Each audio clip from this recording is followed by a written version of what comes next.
Hello, everyone, and welcome to another episode of the War Report. And you're joining us for a countdown that I promise you I will not follow up on next week or any subsequent week about the Strategic Petroleum Reserves. That's what the title is in reference to for those of you who haven't picked up on it already. That we're heading towards crisis levels. Buy gold. What other sponsors do we have? Yeah. Yeah, somebody they give us money. We who are we kidding? I have lost money on this production. Probably if I count the number of headsets I've gone through in the past 8 years, I don't know, probably like about $60.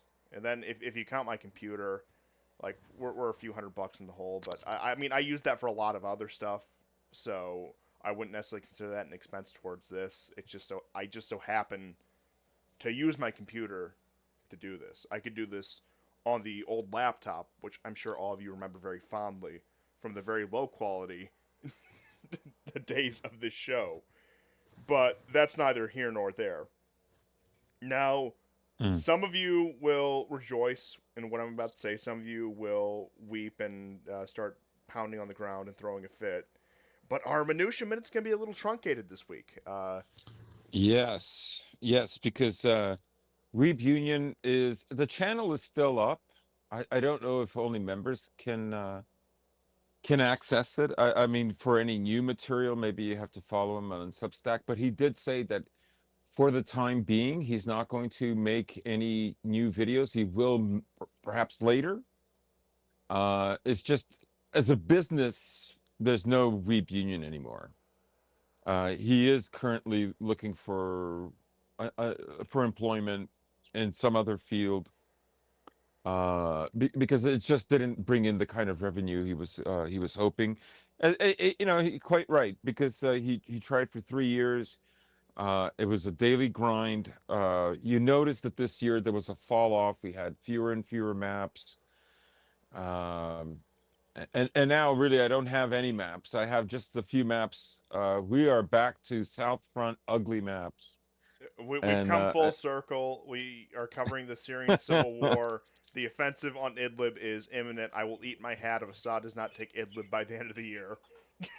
yeah, yeah, yeah. I said that an embarrassing number of times in retrospect. Just thinking back on that, Well, but I mean, I was always hoping you were right, honestly. I was always hoping I was right, and I can admit in retrospect, it was Cope. Part of it was poop. It was another instance of Putin being too soft. He trusted the Turk. He trusted the Turk and he trusted the American, and those were the two that And what's that third helped one? Jelani the most. I Oh, can't. Israel. Yeah, that one.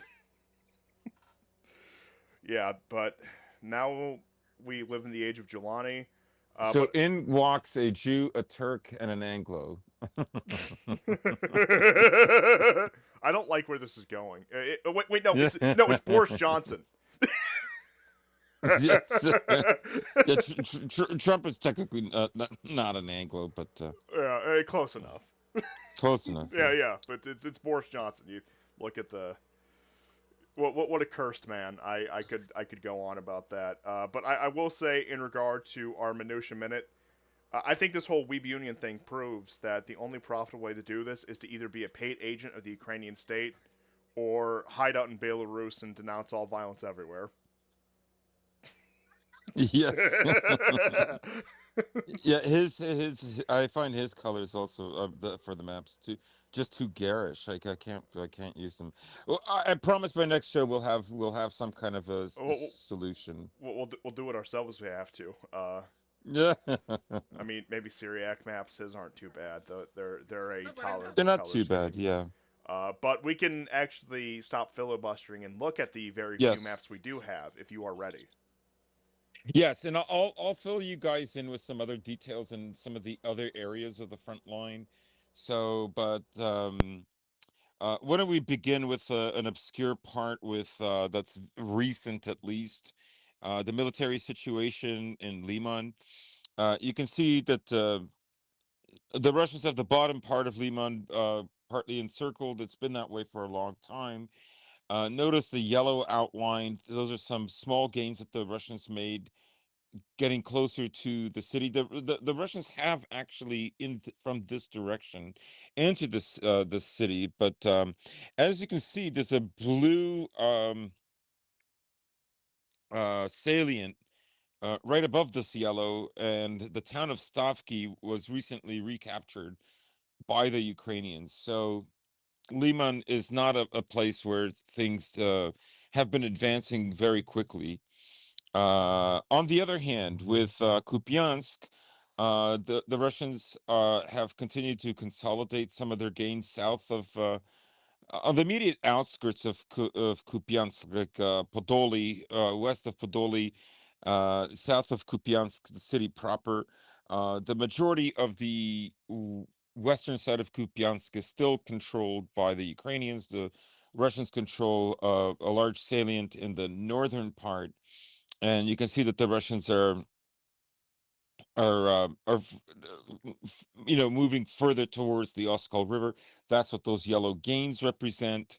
Kupiansk Uzlovi is sort of like another town just outside of Kupiansk.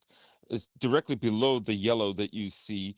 According to Scott from Scott's Calibrated, the Russians are already in there. So if people don't know, South Front is extremely conservative about these things, so they don't make really big statements, and often their map updates more often than not always, but more often than not, confirm what other map makers had already published. But that's just the way they've always been. Yeah, anyone who's been following them since Syria knows their methodology, and like I said, it's always slow but rarely wrong. Yeah, yeah, that's a very good way of putting it. They are very honest about those things.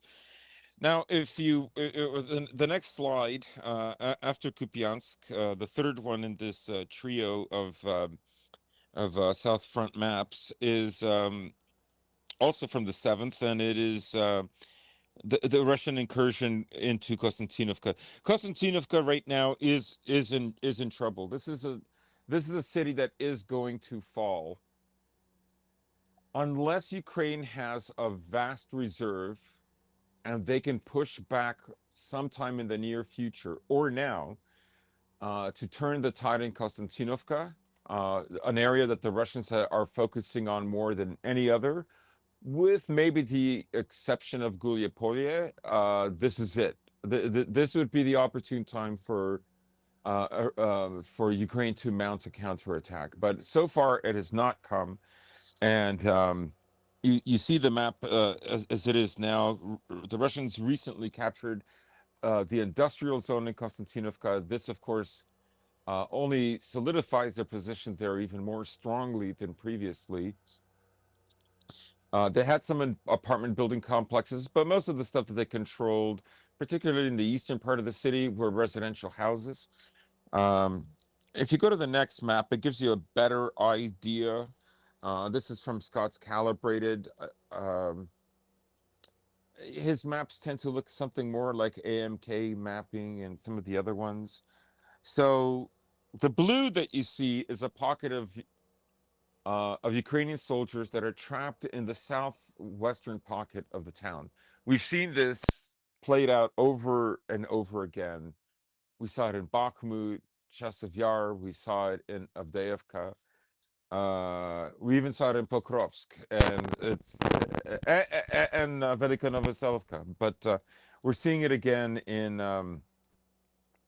Konstantinovka, and in fact, they found the Russians did. They found a Ukrainian who was wounded and had been hung. Very grisly. His hands were tied behind his back, so I have no idea. Maybe he was wounded and wanted to get out because he couldn't wait for. It's just horrible. It's just horrible. I mean, the Ukrainians will kill deserters on the spot. So, just getting back to the map, the gray zone is an area where there is definitely fighting between Russians and Ukrainians. The green zones are newly acquired territories by the Russians. It does not mean the Russians control 100% of these areas, but it's they're more saturated in the green than they are in the gray, if that makes sense. And of course, the red is just an area where the Russians have been there for weeks, if not months. So that gives you the situation there. Now, I did promise I would update the frontline situation. The frontline situation in Zaporozhye and the western end, still not good for the Russians. They've managed to hold, from what I've read so far, the Ukrainian advance towards Stepanovka. I think the Ukrainians are in the outskirts of Stepanovka. They have crossed the first and second line of defenses at the Ukrainian defenses that the Russians had initially captured. Now, as for Gulia Polye, the three towns northwest of Gulia Polye, they have been captured by the Russians, and then the Russians also today or yesterday captured Gulia Polyevsk or something like that. It's like a little town. It's given the diminutive version of the larger town. So Zaporozhye is a kind of a mixed bag. The Russians are succeeding in marching westward, but they're facing pressure from the Ukrainians from the north, if that makes sense. Moving from east to west has proven to be easier for the Russians than moving from south to north in Zaporozhye. And really, that's all I have for the map updates. Now, I will say with some of the Ukrainian success in Zaporozhye, we touched on this last week, the week before. One thing that has to be considered is that this is the same AFU that is, in an overall sense, because there's different sectors, there's different fronts of the war, but I'm speaking in a broad sense in terms of total resources. This is the same AFU that permanently crippled itself in Kursk. Imagine what they may have been able to accomplish right now in the spring counteroffensive that they're conducting right now to some limited success had they not left a graveyard of vehicles and men, for that matter, in Kursk over, frankly, nothing. Didn't come even within striking distance of the power plant. Didn't make any appreciable dent in Russian advances. In fact, Russian advances through the Donbass increased as a result of the Kursk offensive, and everything from 2025 cascaded forward from that.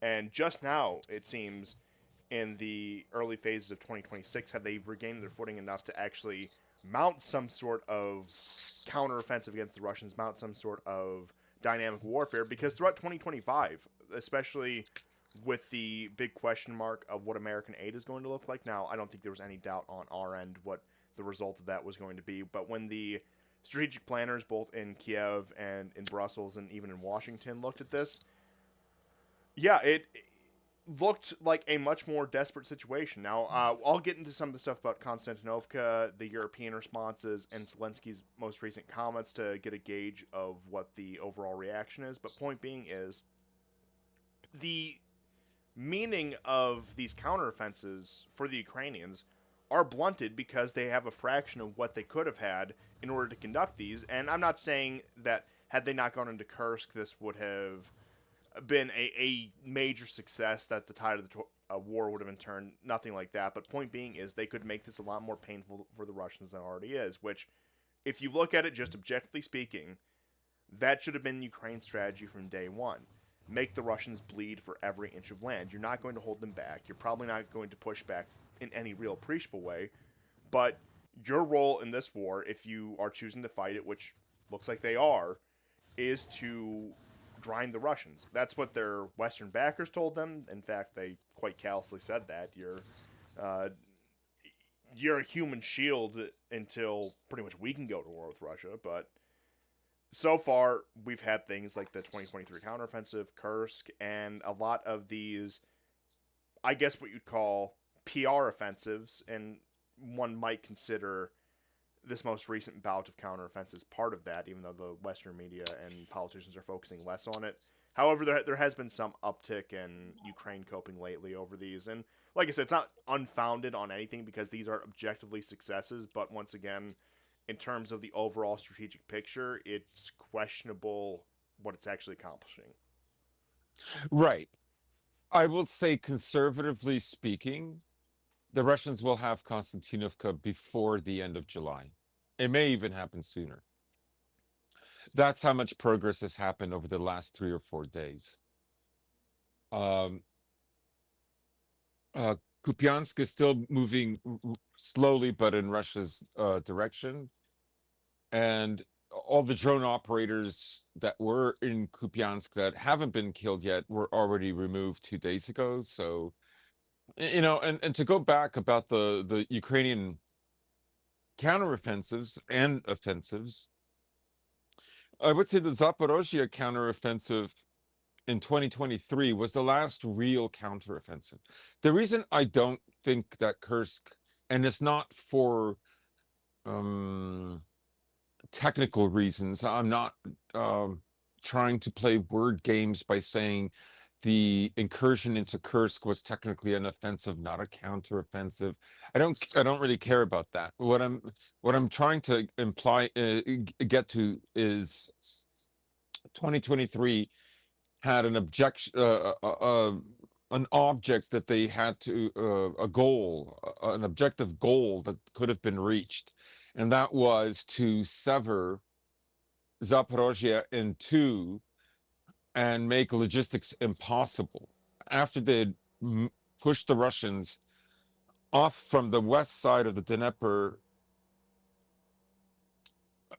it was obvious then the next step would be to contain them so that they would have no other recourse but to eventually get pushed into Crimea and then cut Crimea off. But that didn't happen, and You so know who proposed that? I mean the British and the Yeah, Americans. but you know who a very loud advocate for that is, I should say, was Was it Boris Johnson? it was Arestovich. Arestovich. Okay. Wow. Wow. Yeah, The, because tr- this is the 2023. This is before when he was out of the Zelensky government, but before he fled. Yes, before he literally fled for his life. The Kursk incursion, the reason the Ukrainians did that was was not military, it was psychological, right? The attack on a lot of the refineries, which are often repaired within a few days. We'll get to the real impacts because there are real impacts. I don't want to trivialize what the Ukrainians have managed to do against the Russians, Oh, absolutely. but um, that said, Russian profits from oil and gas are as good as they have ever been. Um, Bloomberg, I've seen two other sources that just at the close of this past week, in indicating this. So I would say that the Kursk incursion, what that was about, was a psychological operation. It was to scare the Russian population, to put pressure on Putin to end the war. That's what this is. We'll get to the Zelensky's insolent and insulting letter to Putin to meet for negotiations, which is crazy because leaders don't meet for negotiations. Leaders meet after negotiations and ceasefires have already been accomplished. No, I mean Wh- how They it's meet when the war is over. They don't meet before the war is over. they officiate the agreements that their negotiating teams, usually led by a foreign ministry, national security team, hammer out. I mean, I think probably the most quintessential example of this in modern history are the Paris negotiations for Vietnam. That's how Yeah. wars are ended. And I know that the Paris Agreement fell apart mostly because of Watergate, Congress's cutting funding to South Vietnam, etc. But point being is, if you want a glimpse into the diplomatic process of how these kind of, I guess you could call them proxy wars, are ended, look at the Paris negotiations. Yeah, and there's many other examples. World War II, the Pacific Theater, Yeah. like again, there's many examples. That's not how it works, and it's not going to work that way this time either. So so the Kursk incursion was yet another of plan that was foiled in order to um, in order to pressure the Russians, because they could and would never mount the kind of attack that they did against Zaporozhye. Remember, like the thousands of men that they lost to get Rabotine, and then in 6 months they lost Rabotine anyways. Like that, they couldn't afford to do. So, um, and then a few months later, they also lost Avdiivka. So, like the the war is moving into a new phase, and I would say the new phase, you're seeing part of the new phase, which is drone strike, because of course there have been the resumptions of drone strikes against Russia. Kronstadt island was the port was hit. One of the ships was damaged with a drone. An oil facility was hit.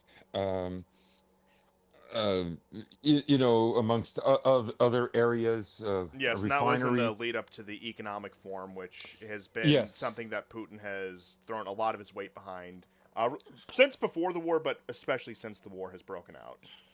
yes. Now the thing is none of the delegations that came, none of them left. None of them really believed that their lives were in Oh danger, no, not at all. But right? that was the rationale on the Ukrainian side, at least. Yes, yes, that they would spoil all of this, and that would coincide with Zelensky's letter, like, "Bro, I've got the upper hand." I just sent a drone to one of your ships that was being repaired in the dock, in Kronstadt. You really want this war to go on any longer? It's like it's not going to work. Russia knows what this war is about. They know who the players are, and Ukraine is merely one of the players. And it's not going. It won't be intimidated by this. But of course, what the Ukrainians want to do is they want to convince the Russian public to stop Putin. Right? That has always been the plan from the beginning. Yes, take the From the streets, beginning. get rid of Putin. They've been doing this since 2012. Right, right. Um, I should also mention that the Russians had two major retaliatory strikes where Zircons and Calibers and X-101s and lots of Iskanders were used. And oil facilities and factories in Petrovsk, the airfield in Belotserkva, no less than 7 places within the city of Kiev, Odessa, several other places were hit, but not just one day, but I think twice within 3 days. I think there was one day where there was a lull, and then the next day, the major attacks resumed again. This would have been June the 3rd. I think the attacks were June 2nd and June 3rd, actually, if Yeah, I yeah, if I you're remember correct. correctly.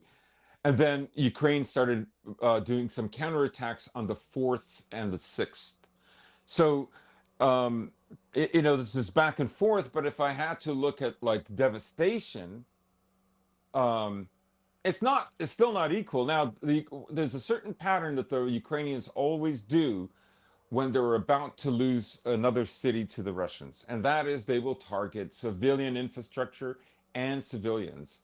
Now, 7 civilians were killed in Donbass. They were on a bus going from Russia, from pre-war Russia, toward Crimea, if I'm not mistaken. And so 7 were killed, including children. And that's a follow up after Starobelsk. Yes, it is. That's right. And as well as 4 other civilians were killed in another drone strike, I believe at a train station, a civilian train station. People have to understand, like Russia doesn't need to use like civilian trains to transport stuff the way Ukraine does. It just has far more infrastructure than that, right? Um, so what the Ukrainians will always do when they're about to lose a city is they attack civilians. We've documented that for years now.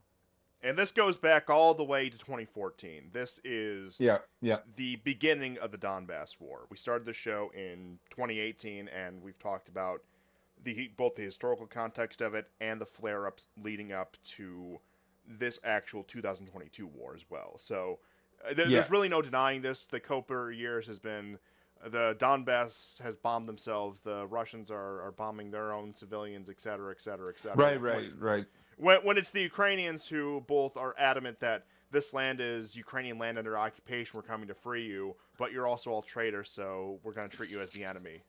Yeah, they can't sort of conceal this kind of bloodlust, this kind of genocidal fever dream that they have towards the Russians, and it comes out when they know they've lost something. And you saw it for Bakhmut. You saw it in many other areas.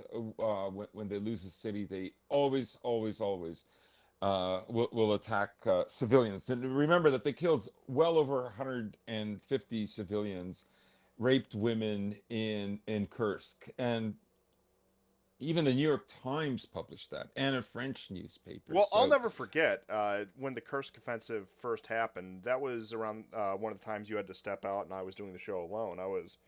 yeah, I was more intensely following the news reports than I normally would.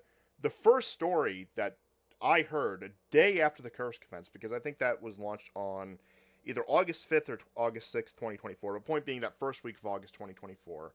First story I hear out of that, and one could say it's a biased source, whatever, but point being, it was a confirmed story. It actually happened. Uh, Shot up a car, parents, two children. yes, yes, yes. Yeah, it's their revenge, right? It's their sort of revenge dream. Uh, I should be able to belong to this or that organization that's an enemy of the country next door to me, and even if that means the eventual death of this other country, and they should not do anything about it, right? Like that's always this kind of stupid Ukrainian presumption. We'd rather Um, destroy ourselves than be even affiliated with Russia.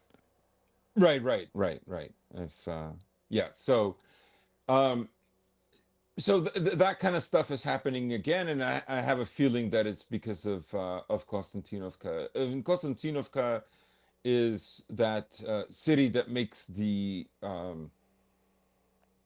ring, as it were, in northern Donbass that terminates with Slavyansk. And interestingly, in Zelensky's letter to Putin, he mentions you're not going to get Donbass this year. You know, this is the big boast. It's like, yeah, but you're going to lose Konstantinovka and probably Druzhovka, which is the next town north of it. And then the town after that is Kramatorsk, and then after Kramatorsk is Slavyansk. So yeah, Konstantinovka will be an issue for them, for the Ukrainians, primarily because the east side of Konstantinovka is high ground. The Russians already control about 35% of the high ground, but once the city is captured, then the remaining high ground will be easier to take. I say easier, not easy, because Konstantinovka is in a river valley, and it is several hundred meters um, lower than the heights on the east and west side of it. So yeah, I would say that these are psychological operations. That's what they're there for. The Russians have to sort of think like, wow, every time we liberate a city, they do a terrorist attack and so forth and so on. So I think that's the pattern that's supposed to be recognized. But it's also there, like just like Zelensky's letter. The letter is there to encourage Europeans. It's for everybody, but also there to encourage Ukrainians. Um, you know, I so will. I actually have the letter queued up, and I'll get to that in a few minutes. But there's one thing I want to address before we get to the letter and Europe's reactions to the events out of Konstantinovka, and that is it's engaging with the rumor mill. So you'll have to forgive me. What do you make of the reports? Now I have my thoughts, but I want to hear yours first. What do you make of mm, the reports that Budanov is slated to replace Sirski?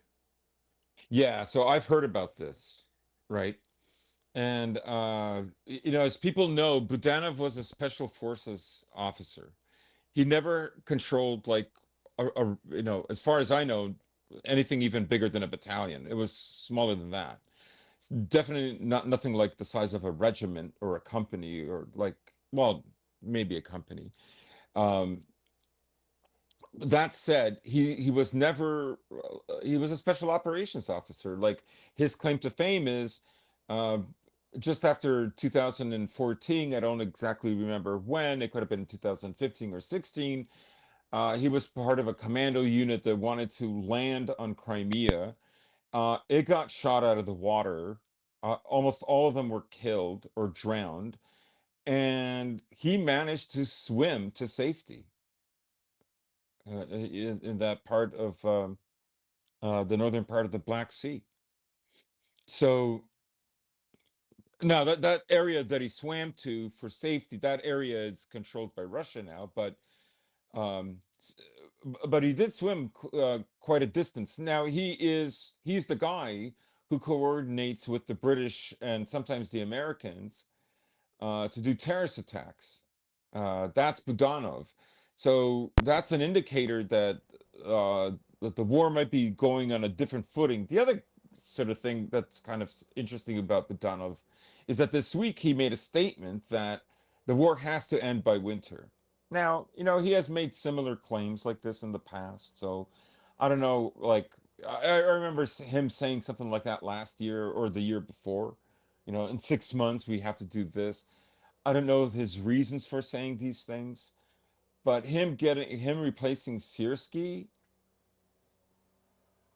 you know, um, Him replacing Sierski, what means I it's a different war. They want to switch to a different kind of war. yes, and I pretty much agree with everything you just said there. He's the CIA MI6 man inside of Kiev.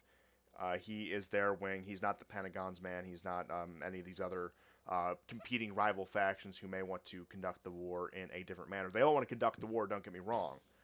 But if it were up to Budanov, what I think, it would be more drone attacks into Russia. It would be Yep. more strikes on oil fields. And probably worst of all, it would be more attacks like Crocus, that he would exploit these Yes. security flaws that are very much still existent within the Russian state in order to conduct a terror campaign. And that has been one of my big fears if there is some sort of freezing of the front line that, especially inside of the new territory and also even in the Russian heartland, that it's going to be a low level terror campaign directed by Budanov with the support of Brussels, London, and Washington. Because that is the only way they can, I guess you could say, keep Russia on the ropes, if you will. Not that it would be Hmm. a Hmm. great crippling effect to the Russian state, but point being is it would vindicate a lot of the claims that the Russians are full of great gaping security flaws, that Putin cannot keep them safe, and while the people pushing those claims would be doing so very disingenuously, they would be technically correct, which is what they Yes. need. And they need a populace that does not feel safe in its own streets, that does not trust its government to perform the most basic duties of security. And even if they aren't all going to become liberal Democrats overnight, they are going to lose confidence in their government. They are going to think, well, why are we paying these people? What are they doing for us? And it, while in many ways, and we've seen this happen, especially after Crocus, it does steal the resolve of the population. That's with the understanding that the state will rally and counterattack and neutralize the threats that are being projected into Russia by Ukraine. But if they get into, I'm not saying they will necessarily be able to, but if hypothetically speaking, they get into a loop where they can exploit Russian security flaws, which they've shown they are able to do to some degree before, and the Russian state cannot properly respond, especially in the case of a frozen conflict because the fighting on the front line would be ostensibly over, then it would erode trust and faith in the Russian state, which is one of their primary goals for this war going all the way back to 2014.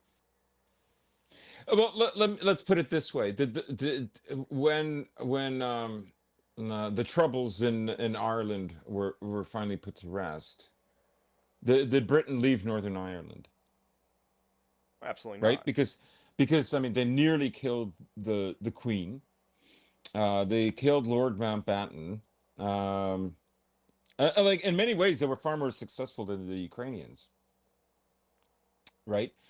Uh, but they didn't like ultimately they didn't change that. Um, I would say the one aspect that I think a lot of analysts overlook is because the war has gone on so long. Now, if it goes on longer, that could change. But at the moment, I think, especially since the end of 2024 till now, the Russians themselves have emotionally invested too much to go along with the conditions because, of course, yes, they want to terrorize the Russian population so they turn against Putin, right? But they would have to believe that America can guarantee a future that isn't like the future like the present that they're already living in, or the past that they already lived in, and that what would happen if, like, I think they know that if first of all, there isn't anybody that's going to replace Putin. Number one, number two, or that would be distinctively unlike Putin. They know that if they agreed to anything that the terror attacks are supposed to act as a catalyst toward, it would mean all those people in southern Ukraine and Crimea and eastern Ukraine are not going to be attacked. All the hundreds of thousands of Russian soldiers that have died, all the thousands of Ukrainians and Russians um, that have been civilians that have been killed, like that was all for nothing because I'm just too scared. I don't think so. No, and I Now, if it maybe 10 years from now, maybe that could happen, but it won't happen right now.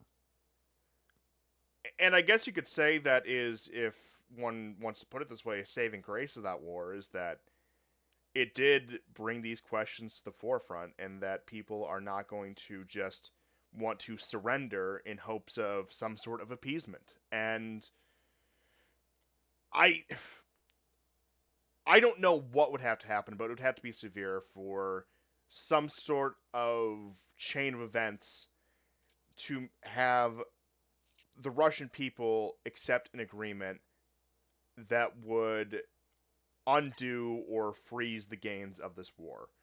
And I still argue, I sincerely believe this, that if the West were to call Putin tomorrow and say, we'll take Istanbul 2024, that that is the worst damage they could do to Russia. That is the worst blow to their credibility that they can take, because Putin will have walked away with what many would call, and I would say rightfully so, Minsk 3. But at the same time, the West can't do that because they're stuck in a position where there's no reverse gear, where any sort of concession, even if it were to weaken Russia long term, cannot be rationalized. Yes. Yeah, I mean, you could say that Europe itself has lost credibility in a way that was highlighted because the UN voted against a 40-year streak held by Germany. You know, Germany gets to be part of the Security Council every 6 years, and it lost the vote. And this is apparently big news in Germany and in Europe. And it thought that I mean, they said Russia voted against us because of our support for Ukraine. Yeah, but so did 130 other countries. Russia only has one vote, right?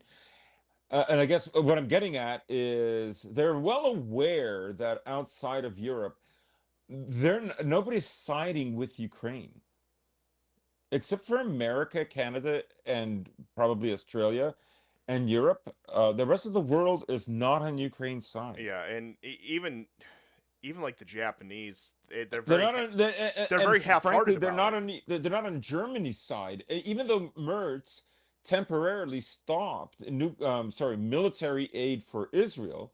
I mean, that was a politically pragmatic decision that had to be made for any kind of credibility. And you could say the vote was one of the reasons, but they knew that vote was upcoming. He did this last year, but even that wasn't enough to salvage the situation for them. And he can talk all he wants about, well, we have a special relationship with Israel and the Jewish people because of World War II, blah, blah, blah. Nobody cares. Nobody cares. Nobody cares. And just to further your point about the complete loss of credibility in Europe, let's just look at conditions since 2022. You have Biden cajole them into this war, saying it's going to be a quick victory. You guys are going to be the primary beneficiaries of this. It's going to be great. We just need to put a little bit of pressure on Russia, and the entire thing will come crumbling down.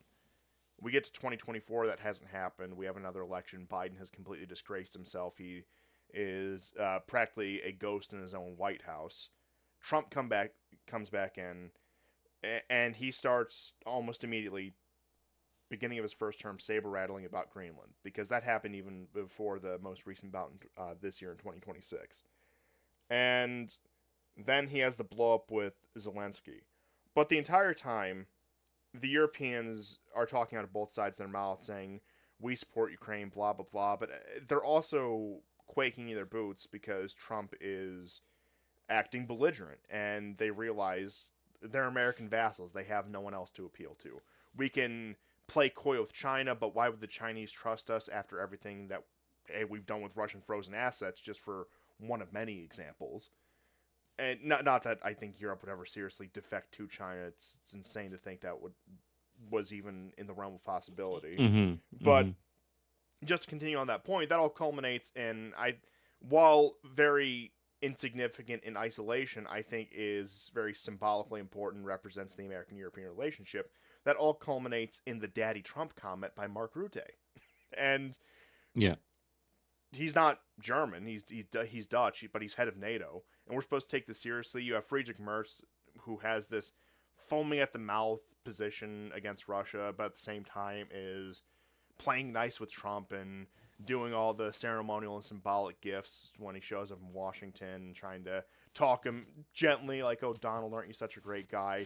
I love you and everything, so why don't you support Ukraine?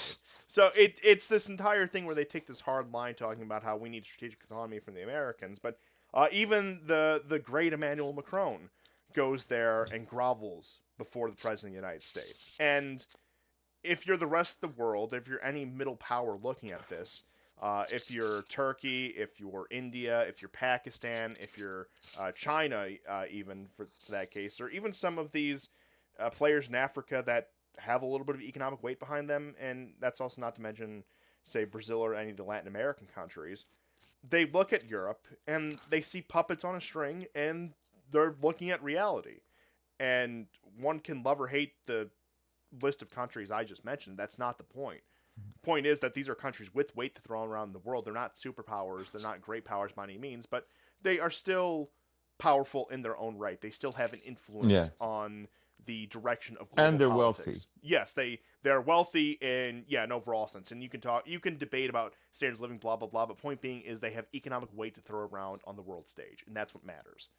And they look at Europe and they see a clown show, and they're right to see that. And I think that they also see, well, yeah, and it's on America's puppet strings, and whose puppet string is America on?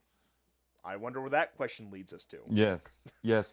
I would say this, that 2026 represents the first year where, now I should mention that there are a British, a Dutch, and an American firms that are working simultaneously providing real-time intelligence for the Ukrainian strikes. For instance, they're the ones responsible for the death of those 21 girls in Lugansk, because Ukraine can't do that. It's not in their capabilities. And according to this article that I read, the red tape that they usually would have to go through has been significantly decreased. So now they can attack very quickly. So in the morning, they have surveillance, and in the late afternoon, they have the attack, so forth and so on. Or when they deem the attack will be most effective. Yeah, So and as we've seen, they obviously don't give a damn about civilian casualties, and you could argue that they're no, even intended. yeah, I mean the Americans never have. Like, during World War I, America didn't want to go to war against Turkey, and was it Smyrna where like the Turks were like genociding the Christian Greeks, Yeah, and they just sat there and did nothing, and which is kind of like the European powers, like the British and the French, taking the side of the Turks, because God forbid Russia should liberate the people in southeastern Europe from the Turks. Um, so what was it? I forgot the officer's name. Jansen. He broke orders and saved some of them. I don't know if he was court-martialed. I don't remember the story completely, but in any case, so yeah, they don't care. They never have. Yeah, so America is giving aid. They gave 9 billion, but it's nothing like, and they're selling them weapons, which means they're giving them weapons because, of course, Ukraine can't buy anything. America yeah. literally gives them money to pay them. Like America literally gives them such and such number of billions of dollars It's that all a then giant they, washing machine. It's a way to transfer government yes, funds to people stateside while laundering it through yes. Ukraine. Right. So then they buy so the American industrial complex is paid for, so forth and so on. Right. But all that is said, I don't want to get into the minutia of that, but the help isn't there. And that's why Ruta and Merz and Macron are, have for a year now called Trump Daddy Trump. It is because and I think that's the main reason why they don't want to get involved in Iran, because if America doesn't give them more help, the drone thing isn't going to be enough. And if we're right about our prediction, like let's say Putin wants to conscript another 300,000 or 400,000 more men, and says this is it. You want the war ended? This is what it's going to take. Now, I had a partial mobilization in 2022. It's 4 years later. This is what it's going to take to defeat Ukraine. But we'll defeat Ukraine if we do this. And even Ukraine acknowledges this, right? So let's say that happens. Well, then it's just like the little drone stuff attacks, and I don't know if the Russian public doesn't like seeing another school get hit by Ukraine, and more kids getting killed. Maybe there's going to be more Zircons and Calibers and Iskanders that are striking. By the way, Oreshniks were used as well. Even at St. Petersburg Economic Forum, Putin brought that up. Although I didn't watch a lot of it because I don't know. He's just he's not, to me. He's not that interesting to listen to. No, I mean That's a neither lot. A here lot nor of that there. But stuff, it's I guess would be called popcorn, and anything important for it will filter out later. But yeah, yeah, yeah. So yeah, I would say that just to wrap up what I wanted to say was. Suppose he does that, right? Well, I mean, what are the Europeans going to do? That would mean that they would have to go in. Like now, they would have to go in. Previously, they said they want to freeze the conflict, except Britain and France said we would resupply Ukraine during the freezing of the conflict. I think you're Well, that's failing one of to the account for reasons. something. Hmm? The Europeans would issue a strong condemnation. Yes, yes. They're clearly not ready to fight. They're clearly not ready to fight. So I would say that we don't know what's going to happen, okay? But it seems that things are moving in that direction. It's kind of like when Trump visited China. You remember I said that China didn't give any kind of concessions, but I also said wait till end of June, maybe even in hindsight now, I'll look back end of summer and see if the Chinese government has loosened up to American, let's say, investment interests that would include getting Chinese to buy into American treasuries to buoy up the American dollar. Because, like, some of the concessions that China made to get into the World Trade Organization, which is an American run institution, essentially speaking, right? Um, they had to do that, right? So that's part of the pitch. So, like, I wouldn't like. I don't mind listening to shows about multipolar this and that. That's fine. They have good analysis, but sometimes you can tell like these people have a lot of hope, and I tend not to have a lot of hope in anything because I'm very familiar with disappointment, and you just don't know when the rug is going to be pulled out from under your feet. So I would say just wait. You can't predict, but you can sort of see a certain direction things are going. And so, yeah, maybe Budanov is going to replace Sierski. Maybe it won't. I don't know. But if that does happen, then it means that the war is going in a different direction because Sierski does have formal training as a general commanding massive amounts of forces in the hundreds of thousands. It's not just like a company or two or three. He's been there since the end of the counteroffensive. So Yes, even if his record is not impressive, it is a record versus Budanov's complete lack of a record of commanding a front right wide war versus special operations, which he is very intimately familiar with. Now, I will say all of this compounded in the context of the European leaders are schwitzing now. You have Macron, you have Starmer, you have Merz, all suddenly wanting to talk to Putin regarding this offensive on Konstantinovka. And it yes, is eerily and sim. we've seen this before. We've seen this before Avdiivka fell, before Bakhmut fell. We've seen this We kind of saw thing this in before. 2015. Merkel picked up the phone. Yep. And that's what led to the Minsk agreements, which, by her own admission, was a stalling tactic for war. And Yep. I guess if one wants to take a harsher analysis of Russia's overall position over the past 12 years, is perhaps they were foolish for taking that. And I think there's arguments both for and against, but I'll just say outright Russia was not ready to wage this kind of war in 2015, and that Yeah. it would have been the disaster they wanted it to be in the West had they taken the bait then. But that Definitely economically, they were not prepared for what they faced in 2022. yes, that's absolutely true. And It would have been like militarily. Well, neither was Ukraine, right? we saw But the economically, no. That would have been the Biden plan. If the Biden plan was initiated during or Clinton, whatever, if the new or one you can call it for the the simplicity of it. Obama plan or whatever, whoever you want to call name it after. If if that had been initiated, if Russia could be, but Russia never took the bait. Russia never took the bait to go in order for the West to justify the kind of sanctions that they wanted. And frankly, Merkel wasn't ready. Germany wasn't ready. Germany wasn't ready for deindustrialization, which they are well into the process of now. But they were not ready for that in 2015. They are now. They don't have a choice anymore.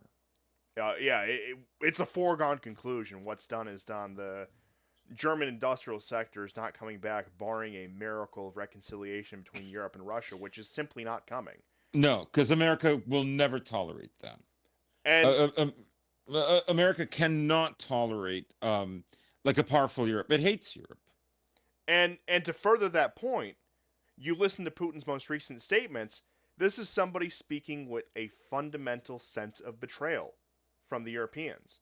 Hmm. That he spent 20 years cultivating these relationships. Now, it was a much different class, and I'm not saying any of these people are great or fantastic, or I necessarily even wish we had them back, but the relationships he cultivated with Schroeder, Merkel, Berlusconi, Chirac, even Sarkozy to an extent, I'm not going to push it that far, but to an extent, that class of Europe that would at least um, entertain his notions, even if they were never going to follow along with them, that's gone. And now we have a class of people like Starmer, Mertz, Macron, and Maloney who have no time for any of it and who are going to outright toe the party line that Russia's an existential threat, et cetera, et cetera, et cetera.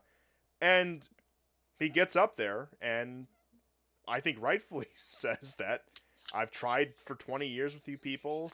Every handshake I extend is slapped away, and we're done. And that also coincides with him withdrawing from the American brokered talks with Ukraine as well, where there's been, and perhaps this is the right timing, diplomatically speaking, perhaps there's a much broader calculus, if I want to give Putin credit, which I'm hesitant to do, not unwilling, but hesitant to do. I'll just say that much. That diplomatically speaking, with the other powers of the world, the so-called BRICS countries, among others, that perhaps this is the song and dance that was expected. That the Chinese, the Indians, the Brazilians need to be able to say, like, oh, well, the Russians at least tried diplomacy, therefore we can tolerate them doing what they're doing in Ukraine because diplomacy had failed. They exhausted all options, etc., etc., where under other circumstances they might have to say, although the Russians, maybe they are being aggressive, whatever. But point being is, there was a trade-off to that approach. There would have been a trade-off to the other approach, and I'm not saying Putin necessarily played it wisely, but this is the outcome, and Russia could be in a lot worse position than it is. Could be in a lot better position than it is, but there were, for as many traps as they've stepped in the past 12 years since 2014, they've dodged, I would say, many more traps. Hmm. Yeah, I think him preparing the financial structure to weather the worst of the sanctions, many of them that were passed and instigated back in 2014 and 15, in a way that like I guess if he was looking carefully would indicate where they would go if this war was to reignite, which left him, I think, with one hand behind his back with regards to Syria. Now, I should just briefly, Russia is resupplying their bases in Syria at the moment, so they're still there. Yes, Uh, and I mean, that's something I wouldn't have expected. they've had to, I would say, embarrass themselves in front of Jelani and by extent Erdogan, but you are right that they are still there. Just, it is at a cost. I will just say that much. But to just to complete my point that I'm making is from the Maidan onward, and arguably even sooner, but just for the sake of a clear narrative, from the Maidan onward, Russia only had bad options, and one could argue, and I would argue to an extent, that they chose the series of least bad options. Yeah. And that included things like losing Assad. That included things like this severance from Europe, which I will say has largely been driven by Brussels, which by extent has been driven by Washington. Don't get me wrong. I'm not saying the Russians are blameless in this, but let's look at who the primary drivers of policy are here, not only Yeah. in the region, but in the world. I And have wondered, like, is this something that China prefers as well? I mean, China wouldn't want Europe and Russia to become very strong either. no, and But China is less meddling and worried about that. yes, I because think they overall, know. but I wonder if they are. I mean, they had ambitions for their Belt and Road Initiative to be part of a Russia Europe coalition, an economic coalition, if you will, not a military one, Let me put and nothing like the EU. I mean, that's why they instigated their Belt and Road in 2013. if I had to say, looking at the difference between China and America in that regard, China would be uneasy with the geopolitical and economic implications of an integrated Russia and Europe, whereas America is uneasy with not only that, but the civilizational implications as well.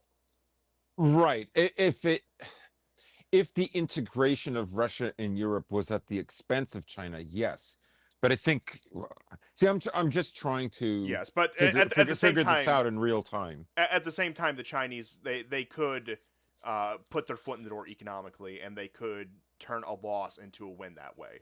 Whereas the Americans, Anglo-American civilization, even beyond economic and geopolitical questions, would have to ask truly existential questions if there Yeah, were some sort of genuine peace between the Europeans and Russians. right. And there's nothing to indicate that it would come to the exclusion of China, because part of an economic integration between Europe and Russia always included China. Yeah, inevitably. I mean, the very fact that Xi Jinping went to Oksana in August 2013 implies that it was always going to be about creating this economic zone that would be, the great world island, the dread of the Anglosphere, that it would economically integrate. And Yeah, you can go Mackinder's back to like nightmare. Mackinder's nightmare. You can if you watch videos from 2010, 2011, 2012, before my dawn, the Europeans then were at a crossroads and were wondering, like, what should we do? Should we be open up a third way that is neither Russia, that is neither America? And in the end, they got nothing. Um, they're now diminished. And, to add to their list of woes, Trump is expecting them to fight Russia while he focuses on America's greatest ally and its ambitions in the Middle East. Yeah, I couldn't put it better myself. And I suppose on that note, we can read this screed from Zelensky if you'd like. Sure, Okay, sure. so I'll, I've already read it, but you go ahead. yeah, but I figured might as well cover it on air while we have Yeah, it. yeah, So yeah. this is it's an archive, but this is originally from Zelensky's website. Open letter to the president of the Russian Federation from the Oh yeah. president of Ukraine. It's sincere when it's an open letter. Oh yeah. When you came to power in Russia more than 26 years ago. I mean, I would do the Zelensky voice, but I think it might kill my throat. Many people in Ukraine viewed you positively. That is how it was, but that is now the past. Now the overwhelming majority of Ukrainians view it positively that our long-range drones paid a visit to the opening of your farm in St. Petersburg, covering a distance of more than 1,000 kilometers. As you know very well, the distance is not the limit of our capabilities. It's so smug right off the bat. Yeah, yeah. You get the feeling that somebody for the BBC wrote this for Zelensky. Oh, of course. You think Zelensky has this If good of you a ever grasp on watch English? an interview with with a Russian diplomat, with the BBC, which are very rare, obviously, but if you ever watch them, it's this kind of intellectually insincere approach. It's shallow, and it's argumentative. It's Uh, patronizing. yeah, and it's patronizing. But you can tell it was a BBC exec that wrote this for Zelensky. Oh, here's the good part coming up. For 26 years, your time in power has completely changed the agenda of relations between Ukraine and Russia. From discussions about trade and other civilian matters, our nations have moved along to talking almost exclusively about strikes and losses. You have spent nearly half of your 26 years in power waging war against Ukraine. Oh yeah, Yeah. for no reason at all. Yeah, just woke up one morning and decided to wage war in Ukraine. Whatever you may say about NATO, geopolitics, or the Russian language, this war is your personal choice. A choice without a real cause. That is how Yeah, history will remember it, because we are on the right side of history, because I am Volodymyr Zelensky. I yeah, am the servant of the yeah. people. I bought into the role too well. How's history going to remember you? It's One of the things he's omitting here is that, yeah, Putin has been in power a long time, and he was elected On the other hand, Zelensky hasn't had an election in 2 years. He's past his due date Oh yeah, for an election. not since 2019, not since he ran on the platform of To end the war yes. and to even make some concessions to the Russians. Well, I remember we threw our weight behind Zelensky because we thought that the Russians might be able to bully him to an agreement, but I guess we were wrong. Yeah, I mean, I think so. He thought that too. In fairness, so did Zelensky. Yeah. But eventually, he found out what the hierarchy really was. After the election, it took a few months. It took about a year for him to realize what he had stepped into. Now, he gladly accepted it.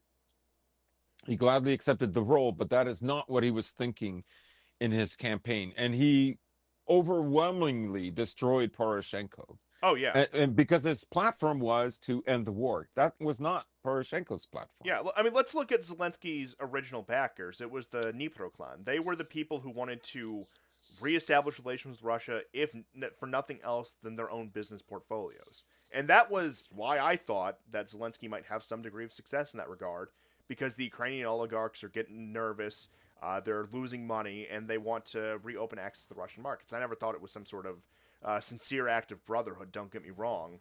Yeah. But I agree with you. Zelensky is a man who was in over his head. Now, he has done many things since then to, let's just say, eliminate any potential defense of him. But it's not like he was the mastermind of any of this. Yeah. He found out that the Americans and the Ukrainian nationalists and probably the Jews were the No. ones running the show. But I don't mean like I mean I don't mean the oligarchs in Ukraine that wanted to reestablish business.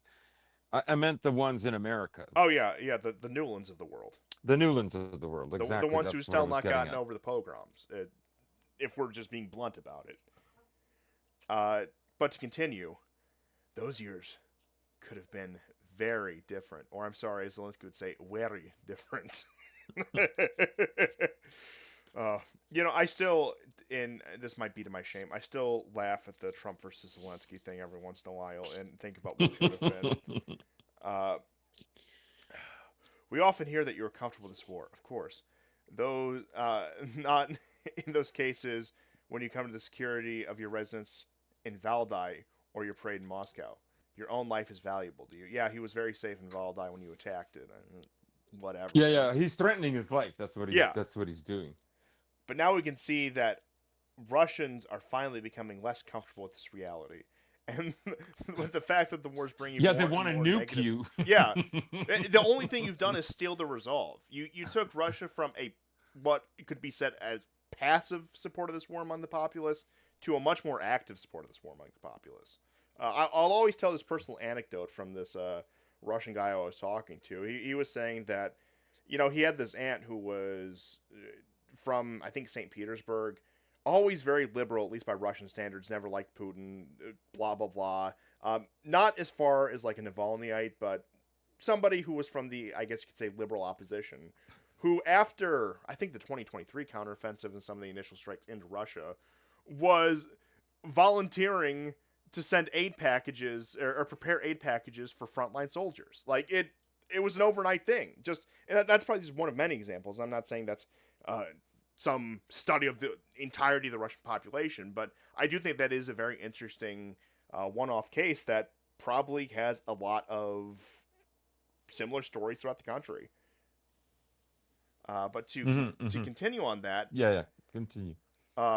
but we now, negative consequences to Russia. They do not like our drones and missiles. They do not like gasoline shortages and constantly rising prices. Once again, there has been some spikes. There's been some panic in the market, but there's nothing that would suggest a great energy crisis in Russia. That's simply not the case.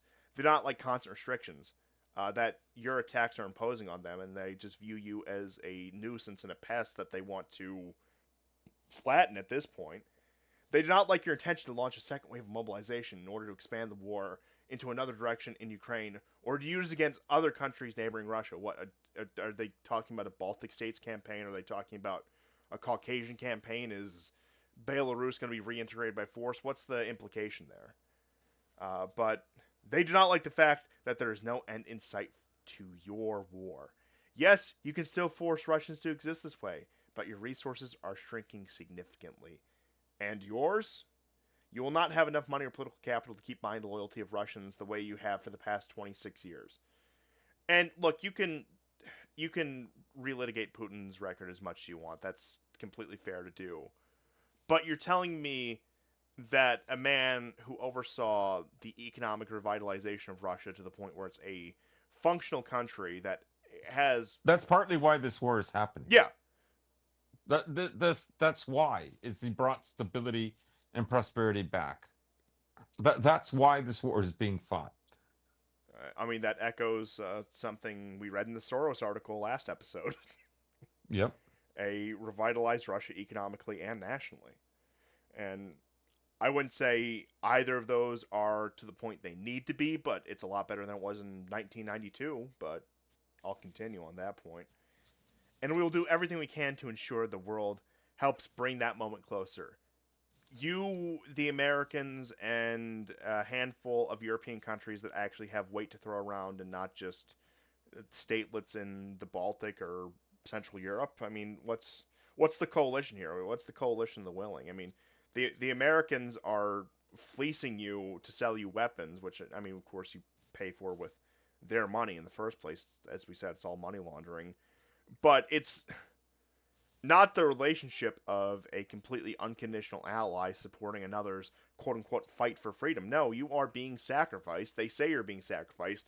Lindsey Graham gets up there in front of Congress and says, well, they're doing the dying for us, blah, blah, blah, blah, blah, blah, blah. And this is the narrative that you get up there and you spin to your own people as you throw them in vans to go die in the thousands on the front lines. And for the ones who don't get mobilized, who many leave Ukraine at the first chance they get with no intention to ever return. And that's not even out of any personal feelings towards their land, but the fact that there's nothing left in Ukraine to do. I mean, I believe that if Ukraine were to be a functional country at the end of this war, you probably would get a return back to it, unlike, say, Syria or Iraq or any of these other Middle Eastern countries. But point being is, you're not going to. It's going to be a black hole, and you're satisfied with what rump state is left of Ukraine being a black hole, so long as the Russians can't have it, and so long as it's a thorn in their side for decades to come, and so long as it can be used as a launch pad to make life a living hell in the newly acquired Russian territories that were formerly Ukrainian. Yeah. But, okay, where were we? You will not have, enough money. And we'll do everything we can to ensure, okay. As you say yourself, we need to run the numbers. Yesterday, I received a report from very reliable sources on the losses of your army in the front of Ukraine during May. Once again, this number exceeded 30,000. Media Zona said so. I heard some funny anecdotes about Media Zona that I won't mention now because it's too much of a tangent. Once again, the number exceeded 30,000 Russian soldiers killed and seriously wounded. We've been maintaining that level month after month. Okay, let's do some quick math here. It's simply not the. I just out of curiosity. So for 1 year, except for 1 month, where Ukraine was given back 569 dead men for 41 or 35 or 38 Russian men. Right? Like, I'm gonna look this up right now, but I'm curious. I wonder what monthly losses during World War II were for Russia. Oh, they were far higher than this. Yeah, I mean, yeah, they gotta be, but like it. But I think we should continue reading because. Yeah, but like point being is, I'm not saying those are anywhere near World War II numbers, but 30,000 casualties a month suggests a war that is much larger than this current one, not as large as World War II, but clearly somewhere in between, and it doesn't logically add up to anyone even marginally paying attention. Yeah, he's gonna say that. Well, okay, so 37% of them are wounded, but 63% are dead, right? So we've been maintaining that level month after month. We have video confirmation. Yeah, for every one of your losses, these are not empty claims. We know that 63% of your battlefield losses are killed, while only 37% are wounded. In the 21st century, no army can afford such a ratio. No, they can't, which is why it's not true. And the share of those killed and will continue to grow. It is not as if we in Ukraine are concerned about the fate of Russian soldiers after everything your war has brought to our country. But I do care about Yeah, that's why Ukrainians. you execute and torture them. Yeah, I Yeah, know. yeah. We are losing our people, and every loss is painful to us. Even when the ratio of Ukrainian losses is 1 to 5 or 1 to 6, it still matters greatly. I mean, Yeah. under Yeah, what? well, I mean, when you say that, like, your losses, when you say 90% of your losses are just deserters, well, yeah, you can have a 1 to 5 ratio. Yeah, but I But mean, again, when there's an exchange of dead soldiers, like, you are like, holy shit, you're like 100 to 1 or 50 to 1, like, for a year, for a year. and I suppose the question is, looking at just simple artillery numbers, in what world does the side that is outgunned in artillery have the higher casualty ratio, like I have the lower casualty ratio? At Yeah. what point? And look, they can talk about how many drones Ukraine has in their mighty drone fleet. Well, I can tell you this: Russia is outproducing you in drones. There's no two ways about that. It's simply not Yeah. possible any other way around. Looking at the logistics of this war. Part of the reason the second time that Russia attacked is an I say apparent retaliation for the murder of those schoolgirls, is because Russia actually hit a Patriot storage site. Yeah, and And just a week ago, Zelensky was schwitzing that, oh, we're almost out of Patriot missiles. yeah, yeah. Okay, but I do want to get through this, so I'll try to stop stopping every paragraph. We are losing our people. Every loss is painful to us. Okay. It is also a matter that you regularly postpone every few months your own deadlines for capturing our regions, especially the Donetsk region, and you will not capture it this year either. Yeah, sure. But we in Ukraine do not want a permanent war. We know very well life without war is infinitely better, and we want to achieve that. And your But you entire don't. You no, just you made this insulting letter that makes it impossible to actually have a constructive dialogue. Besides, it's not up to you. It's up to America. It's not up to you. I'm convinced that the majority of Russians would respond positively to this as well, and you know it. Many did not believe that Ukraine would be able to hold out for so long. I think that's And you probably know the it. only true statement in this letter.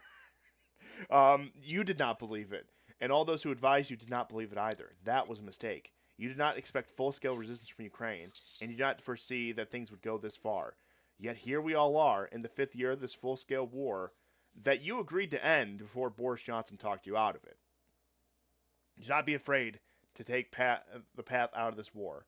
That is the main thing required of you now. Even assuming all of this is true, let me just play devil's advocate here. All of this is true. Zelensky is hitting the nail right on the head. At what point does Putin have the authority to withdraw from territories that have been officially annexed to the Russian Federation by Russian law? He doesn't have that authority. And that would require, and look, I know that the Duma is largely a rubber stamp organization, but that would require them to make massive amendments to Russian federal law in order to see those. To my understanding of Russian federal law, which I'm not claiming any deep degree of understanding, but even just the most basic level, that there would be need to be some sort of massive political overhaul that would likely result in regime change in order to have the cession of this territory. So even if we're to assume everything up to this point is true, you are effectively asking for regime change in Russia. Yeah, which is what this this war has been about, that from the very beginning. Russia's getting too prosperous. Russia's standing up on its feet. It was supposed to crater. Why is it still one country, et cetera, et cetera? Yeah, that's all this is. Like, the Kursk offensive was that, terrorist attacks on civilians. Whether it's Crocus or the Americans targeting schoolgirls for the second time. Truly pathetic. Uh, they're just tools of persuasion, and I think actually Putin understands that. Oh, Uh, absolutely. and really, like, he's at a point right now where if the pressure on him is use more ballistic missiles, the industry or industrial capacity is such that we can provide them more readily. I don't think he himself is past that point. I think to some degree he is past that point. Like, yes, he will never criticize Trump, but one of the things that you notice in 2026 is um, Lavrov does. Lavrov, it's not just Medvedev. Obviously, Medvedev is gonna, he's the Putin's evil twin, obviously, but that's a shtick. Lavrov isn't a shtick guy. And Lavrov saying that this whole ploy, everything about this is America's desire for like energy dominance to enrich itself, um, claiming that it's still up to America to end this war.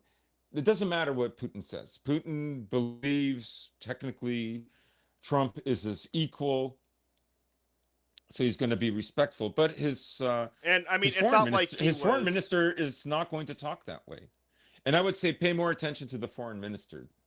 And I mean, this is a pattern for Putin. I know that the war's only been going on since 2022 in the sense that of the so-called full-scale, unjustified, et cetera, et cetera, et cetera invasion. But he even pulled his punches when talking about Biden, and Yes, it's just yes, not something he characteristically does, getting out there and making these biting statements against other heads of state because he doesn't view it as his role. And let me just say all this. I'm sure you agree with me on this, so feel free to co-sign the statement if I'm not too far off base. Especially since the start of this war, I'm not one to just freely give credit to Vladimir Putin because I think the yeah, man is a walking compromise in many ways. That he is willing to accept good enough when it's not really good enough. yeah. I mean, he should have been on the ball after 2004. If he had taken new initiatives after 2004, I'm talking about the Orange Revolution, um, Yanukovych won that, but then there was a dispute and he stepped down, even though he won, which was a concession.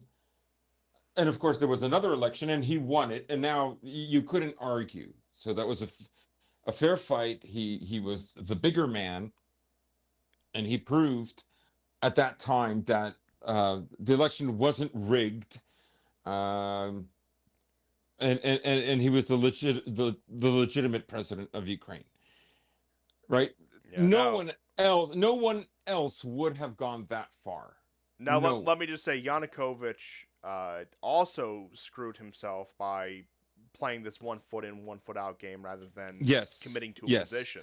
yes. They both made similar mistakes, Putin and Yanukovych. If they had countered the messaging right uh, earlier on, things might have been different. But while it is useful to consider these things, it's not useful to dwell on them, so I will move on from that point. But I do Yes. think that is very important context. And I do love this next line here. Ukraine has preserved its independence by becoming financially insolvent and completely reliant on American funds we receive via Europe. And it will Yes. preserve it under those same circumstances, despite all the predictions of the For the contrary. rest of its history. Yeah, yes. Yeah. Yes, and for every year we preserve it, we will add another Y to Kiev. Yeah. And another Y to Zelensky's name, for that matter. Uh, we united many around the world to stand with Ukraine against you. We found the weapons and the financing we need. Oh, I'm sure you found the financing all right. And free, no strings attached, just charitable aid to Ukraine. Yeah, it's just fair. They expect nothing in return. It's they're not going to ask for the current drama right now. The Kushners have bought Albania Island. Albania Island. Albania Island is going to be mine. We receive support. You receive sanctions. And this will continue until there is justice for Ukraine. The justice we seek and the justice that can be achieved. We will not allow those who are trying to convince you that the sanctions against Russia will be significantly eased and that support for Ukraine will be significantly reduced without any meaningful change in your position towards Ukraine to succeed. The example of Orban shows how those who choose to help Russia in its war against us ends in disgrace. Now, I mean, Orban, I've come to his defense many times in the past, but this is the same man who always acquiesced on the sanctions package. After he got his carve outs, it was good enough to go through. So Yeah, yeah. his support for Russia was. Zelensky is whitewashing everything here. Oh, yeah, without question. Like I say, it's a BBC executive that wrote this. Once again, Zelensky does not have this good of a grasp on English to even come close to writing this. So It's mainly aimed at European and American shitlibs, but it also includes like American and European conservatives. yeah, as yeah, well. it hits on like that Reaganite boomer conservatism. I'm sure you're picking up on that here and there. All the usual people that they would need to convince. Ukraine has endured harsh winters. While you tried to destroy our energy system, we held firm, and even in darkness, the resilience of Ukrainians remained intact. See, they're trying to do the Churchill mythology all over again because that's the only frame of reference they have for anything. We brought the war onto your territory, and you would not have been able to cope without North Korea's help. You were the first ruler in Russia to turn to Pyongyang for assistance. I'm sorry, buddy. They didn't turn to Pyongyang. Pyongyang asked them because the North Koreans haven't had not one general that fought any war. Their last war was the Korean War. They've had no wars since. They volunteered for this.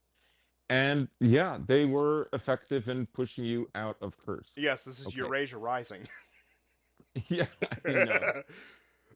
Russia's greatest ally, North Korea. And that probably is true in a very meaningful sense. I mean, in many ways, so few of them died.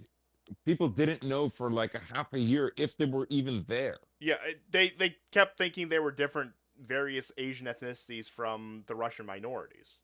Yeah. And meanwhile, that's what I look thought at how many Colombians have died. Oh, yeah. And Brazilians and the cartel's strongest soldiers fighting for the last bastion of Europe. Yeah. This is Castizo futurism. This is what the right wing has been about for the past 10 years, and don't let anyone tell you otherwise. And you are fully dependent on China, also for the first time in Russia's history. Are you kidding me? Are you going to tell Russia that they're fully dependent on another country when I'm pretty sure insolvent? I'm pretty sure China understands that without Russian energy, China is kaput. Oh yeah, and I'm pretty sure they understand that. While I've made especially with the Strait of Hormuz, I am positive they understand that.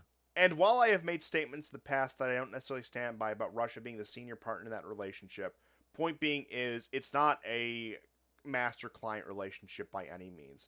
China certainly has a lot more power economically, but I think even at this point, Russia and diplomatically, certainly. Russia has proven itself militarily as well.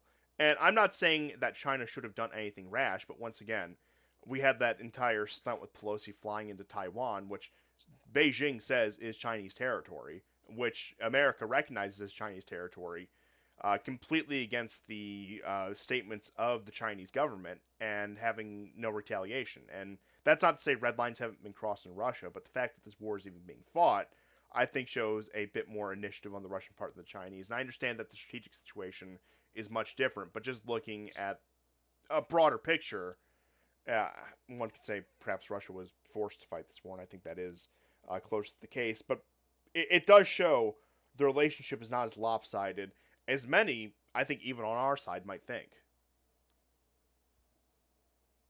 Yeah. You believed Ukrainians would not have the strength to defend themselves. Yet today, our people are helping our partners in the Middle East and the Gulf build their own defenses. Remember how that story just was completely deflated after 24 hours? You hope the whole thing is ludicrous, right? You hope for internal unrest in Ukraine. Instead, it was your own military formations that staged a mutiny against you. June 23rd will mark the anniversary of that event, and silence will not erase that fact from history. Prigozhin, he almost won Russia's darkest hour when Prigozhin marched on Moscow. And now it is you whom your own officials, businessmen, and propagandists look at with obvious fatigue. The world can see it. They're quite frustrated that he hasn't Yeah. gone far enough. We've had this This is what I mean conversation. about the mind games, right? This is what I mean. This is sort of the next level after the attack on Russian oil refineries. Like that's what this is. That's what this is, right? The Europeans ironically want to meet with Russians to discuss a peace plan, but that's because they think that they have the upper hand right now. But they're not going to get a peace talk. Russia's not in a rush to have a peace talk. The fatigue, like it's a kind of wish casting that the Europeans and the British and the Europeans are up to here, right? You could even argue that it is gaslighting. That, It oh, is gaslighting. Russians, Yes. don't you feel this way? Oh, Putin, don't you feel this way? You know you do. Just admit it. You know what Zelensky would be doing right now if he heard us reading this? Uh, He would be rubbing his hands. oh, I thought you were gonna say it would be on Miotrovitz, which we probably are. Uh, Yeah. to you out there in the audience, I don't know, maybe any young available women which there statistically might be one. I hope our names are touching on Miotrovitz. I've been waiting to make that joke. That was probably completely ham-fisted, but I've had that joke Yeah. in the chamber for years, and Yeah. I knew that. Girls love this program. No, They really do. look, I know one of our more dedicated listeners is a very nice older lady, I believe from Really? Ireland. No And way. she leaves us very nice comments. So you know Are who you you are, kidding me? and I thank you had very no much. idea. Yeah, and I don't want to speculate on anyone's personal life, but judging by the nature and just some things she said in the comments, I think she is of quite an advanced age. So we Hmm. have a very broad appeal. Someone even older than me. Who thought it was possible? Yeah. There we Um, go. oh, here's another good one. The world has not grown tired of Ukraine, as long as you hoped it would.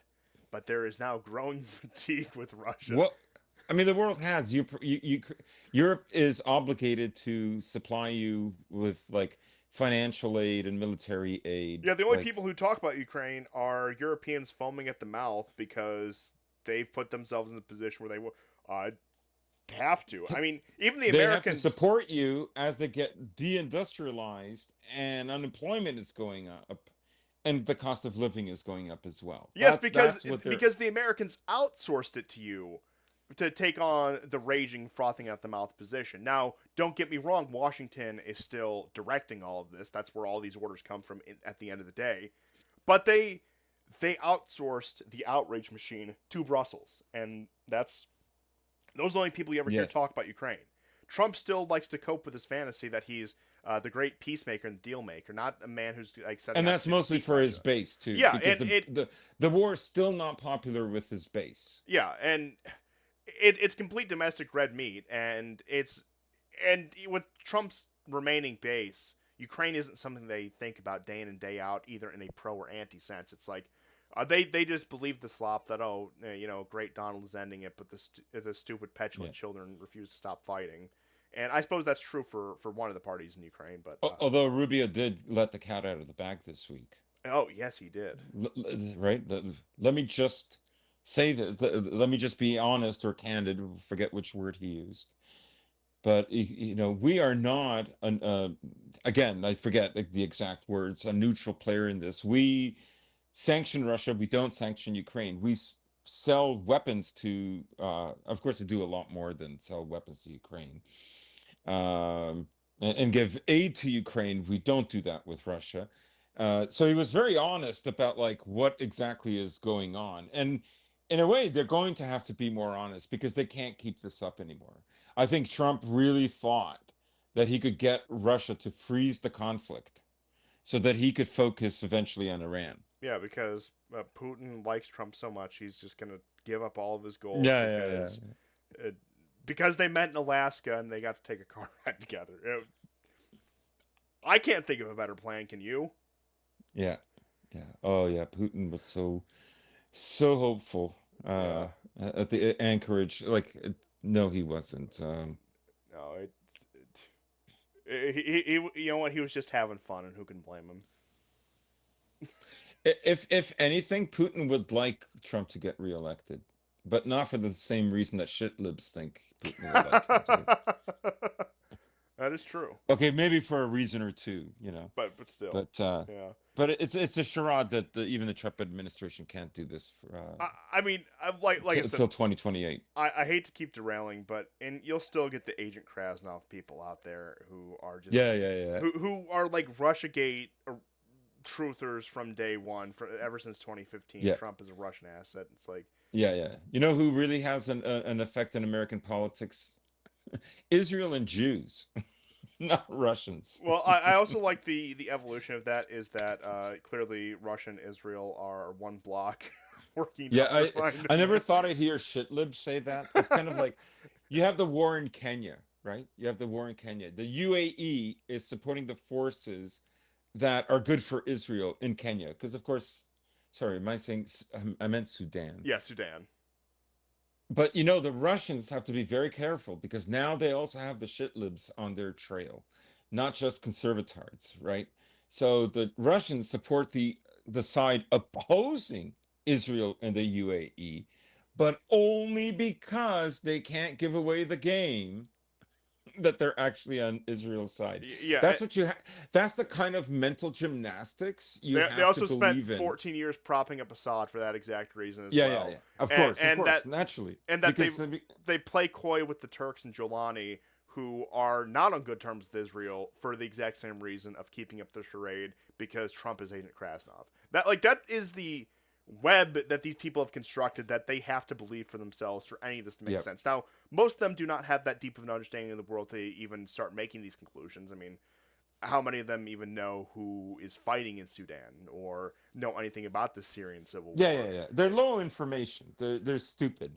And honestly, these sort of people, like they're low information, but they're addicted to telling you a certain truth that isn't really a truth. But Robert Mueller, he's gonna take down Trump any day now. yeah, yeah, yeah, sure he is. Yeah, I believe it. From beyond the grave, he'll get his last last laugh. Don't worry. Isn't that crazy, eh?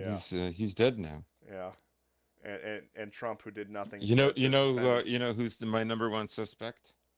Who's that? Vladimir Putin. Oh, of course. No, Vladimir Novichok. Putin killed Mueller. Yeah, Yeah. and Oh, he Novichok that dude. yeah. Just like what was that? What was that guy with the underwear poison in the Oh UK? yeah, Skripal, Navalny. Skripal. Yeah, yeah, Skripal. But didn't Navalny's underwear? Remember all that? And the Yeah. Russians going, yeah, yeah, take him to Germany, get him looked after. And the Russians are going, do you have his toxicology report? And Germany refused to give it up. It's like this is all a game. Like you guys killed him. You'll find one way or another to kill him because he's better. He's more useful dead than in a Russian prison. Oh yeah. That's what it all comes down to, and that's all because Trump is Aiden Krasnov. But I'm Yeah, yeah. so yeah, the world is not grown tired of Ukraine. That's what launched us on this entire tangent. There's growing fatigue with Russia, even among the wider world, who help you bypass sanctions and keep your economy afloat. Okay, in the context of the Iran war, that statement has absolutely zero credibility because Yeah. it showed that the two issues are not unrelated. The Ukraine war and the Iran war are part of the same war. Yes. It is a larger war against. It's all McKinder, and yes, there's Yes, it is. It is all McKinder. strong Zionist influences, but that's mostly because they throw their weight behind the American empire. Yeah. Which Forget once again, global South. Forget BRICS. Forget all that talk. It's all McKinder. This is all McKinder. This is World Island against the seafaring people. That's what this is. That's what this is. Those other things are tangential to a degree, but it's limited. yes, but truthfully, you will not be wrong in the broadest sense if you just stick to McKinder for your frame of analysis. Absolutely. And in many ways, Iran becoming a part of BRICS and replacing Brazil. I'm joking. I mean, Iranian mercenaries are not going to Ukraine to fight against Russians. So, anyways, um, yeah, I think that too is that is where BRICS and Mackinder meet. That's what I mean. It's not like understanding Mackinder should come at the exclusion of BRICS. BRICS also relies on this strategy as well Yeah, because they're the other geography side is of it. destiny, and they understand that. Yes, and that judging by the current situation, Russia, China, and Iran all look at each other and realize that even if we don't like each other, global conditions have made us friends, and that's really all it comes down to. And you can talk about some future scenario where that is not the case, but as it stands, as the seafaring powers continue to wage war as they are right now, particularly through the American Empire and its various influences, then the world island, so to speak, will remain a fortress.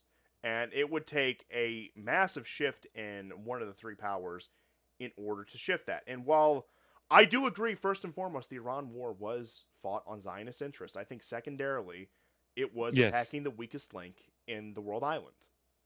Yes. But to continue, because we're almost at the end of this here, uh, you cannot fail to notice it. After 26 years in power, age is beginning to take its toll. And with time to fatigue, you Ooh, you're fatigue you will only tired. grow. Look at my watch. You are You're getting sleepy. tired. Sleep. You're getting You sleepy. will accept the Yep. surrender deal. That's right. Tell your soldiers to go home. Oh, okay, so to continue on this, we've seen intelligence reports showing that you are now considering plans to continue the war into 2027 and 2028. Unlike the Europeans want to continue it to 2030. We hope that ballistic missiles will achieve for you everything, what everything else has failed to achieve. You want to draw Belarus even deeper in this war, and we are now forced to prepare for that as well. We see that you're trying to Oh, orchestrate something he around wants Transnistria. Belarus. Yeah. He You're, wants, no, I think Ukraine wants to get into Transnistria and Belarus, not the other way oh, around. absolutely.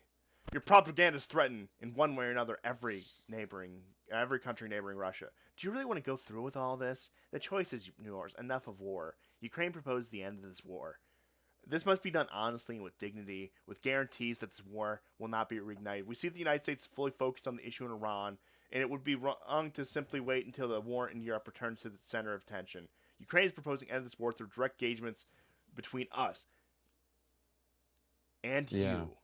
I It's propose almost a like a meeting. gay BBC executive wrote this to a doll of Putin, Yeah, that's why to the a voice Funko, started coming to out. a Funko Pop of It's Putin, yeah, like not the real Putin, because yeah, like a little stress ball one that he squeezes. yeah. I propose a meeting. Everyone heard your representative smiling, saying that I could supposedly come to Moscow. But after these 26 years, there's nothing for a Ukrainian leader to do in your capital, just as there's nothing for a Russian leader to do in Kiev. There are countries that have traditionally hosted leaders to resolve the issues of war and peace. Switzerland, Turkey. I wonder what happened last time they sent a delegation Yeah. to Istanbul. Last time they had the Turks broker talks twice. Did anything come of those? No. I mean, this is an exercise in futility. I mean, obviously, it's meant for Ukrainian and Western audiences and Russian audiences, but only for the Yeah, most gullible. yeah. Like This I is meant for said, the NYT Americans. Let me just put it there, yeah, and the Wall Street Journal Americans by extension, if you want to talk about yeah, some of the more boomer conservative types. And the countries, the Arab world, yeah, I'm sure that they're in a position to be hosting diplomatic summits. Dubai is yeah. still all the rage, I hear these days. I will get Iran not to bomb us. I promise you that. Many are willing and able to host such a meeting. It is the leaders who resolve these key issues. That has always been the case and it always will be. I propose to you such a clear to I propose to set a clear date for such a meeting. We have heard you have promised in Alaska the resolution of certain issues concerning Ukraine and Europe, But you can see for yourself that Ukrainian and European issues are not decided in Anchorage, except they are, okay? You are completely on the leash of Washington. You will do anything that Donald Trump tells you, no matter how much you grovel, no matter how much you piss and moan along the way, you will eventually accept what he tells you to do. And I'm not saying that in any sort of big triumphalist way that I think it's so great that Yeah, yeah. Donald Trump has that kind of power, but that is simply the reality. Replace Donald Trump with Joe Biden or Barack Obama, Gavin Newsom, any of these clowns, and the dynamic remains the same. Yeah, America's just saying, look, we don't have the money to provide for Ukraine the way we did when Biden was in power and fight Iran because we'll get to Iran, I promise, audience. And it's just America can't leave. Uh, Trump has really gotten himself into a pickle here. And America just doesn't have the money nor the forces to accomplish this. That's why it's been given to Europe to accomplish this. That's why they must become the new proxies after the Ukrainian proxies are exhausted. Yes, Now, I don't Poles, know. Romanians, it's your turn to hop into the meat grinder, and we'll support you just as much as we supported Ukraine. Mhm. Other agreed participants could join the bilateral track. That doesn't sound very bilateral to be established between us. Since the war is taking place in Europe, and since Ukraine directly needs security guarantees, while you also seek security guarantees for yourself, it would be logical to involve those who can genuinely serve as your guarantors. We, Look at him. He's pretending Ukraine is sovereign. uh, uh, If funding stopped, Ukraine would be over. They've had over 10 million people flee. you know what I'm picturing right now? Mm. A toddler like wearing adult shoes and just clomping around. That's my mental image of Zelensky at this moment. And he's wearing women's shoes. Yes, yes, even better. the, the highest heels you can imagine, and he's just like almost falling over with every step. That is Ukrainian sovereignty right there. That's Ukraine as a party to negotiations, and that's all it will ever be from this point forward. We believe that Europe should be part of this process. Once again, the Europeans are just a slightly older toddler doing the same thing. Those who truly have the capacity to influence the situation. We also believe the United States must be part of the process because they're the only actual sovereign country we've mentioned thus far, aside from the Russians and the Chinese, and the Iranians. But still, but ultimately, you see how few sovereign countries there are in the world. This is what could help shape a new security architecture for our part of the world. We've already experienced many agreements with Russia, including the Minsk agreements that ultimately failed at the hands of Ukraine, and their backers in Washington, Brussels, etc. That is why we must first find the direct answers between us to the question that remains, and not hide from difficult issues behind formulas, technical working groups, or endless time lost in shuttle diplomacy, or diplomacy in general. Your war has permanently set Ukraine and Russia apart. Your war has permanently set Russia and Ukraine apart, may I say. The front line Yeah. today is the from which diplomacy must begin. Ukraine is ready for a full ceasefire for the duration of the negotiations. We've heard that one before. The standard practice, current developments around Iran only reinforce this point. We attempt to establish real silence is the best way to begin talking to one another. We believe it would not simply be an attempt, but a real ceasefire. If that is what you want, the United States has the capacity to monitor a ceasefire along the line where hostility stops. We want American guarantors. We want Americans to divert forces from their Iran adventure in order to be the backstop in Ukraine or whatever. Ukraine is ready for an all-out exchange of prisoners. Yeah, they're not. This could become a good prologue to ending the war. Very serious steps must be taken to return civilians and children who were taken away during the war. Once again, I don't believe you at all. Ukraine's. We must determine the kind of future that awaits generations of Ukrainians and Russians who will come after us. If you do not personally come to the conclusion that it's time to end the war, Ukraine will continue to fighting for its existence, and we will have those who support us, fewer and fewer every day. But you will have to fight much harder for your own existence, not Russia, but your own. What do you think is going to come after Putin? Do you think there's some principled liberal who's going to settle the score and agree to the Russia doesn't even 1991 have any border. liberals anymore. No, it's they're kidding themselves here. And it's not a threat from me or from Ukraine. It is a fact that of Russian history that you know well. When Russia grows tired, change comes. What a profound statement! Change comes when people get tired. Zelensky is a philosopher for the ages. Somebody write this down in stone here. Okay, that quote should be everywhere. It should be on the new $250 bill that Trump's gonna have his face on. Frankly, I think that'd be great cross promotion. We can work toward that fatigue. You can stop the war. You know what, I don't even want to say these words coming out of his mouth. That last sentence there, on principle, I'm not going to read the end of that article, especially this line right here for those of you looking at the screen who understand what that means. Coming from Zelensky's mouth, I refuse to read that. But that took a little longer than I expected, but I trust the discussion was worthwhile on that. That's Zelensky's a statement. Any further reflections before we move on to other news items? um, hmm. Not at the moment. I think we should move on with other news, Yeah. because essentially the war, for now, with Iran, Israel, and America has resumed. I'm going to delay you just for one short story Sure, because I need sure. to complain. Pashinyan won re-election with 57% of the vote.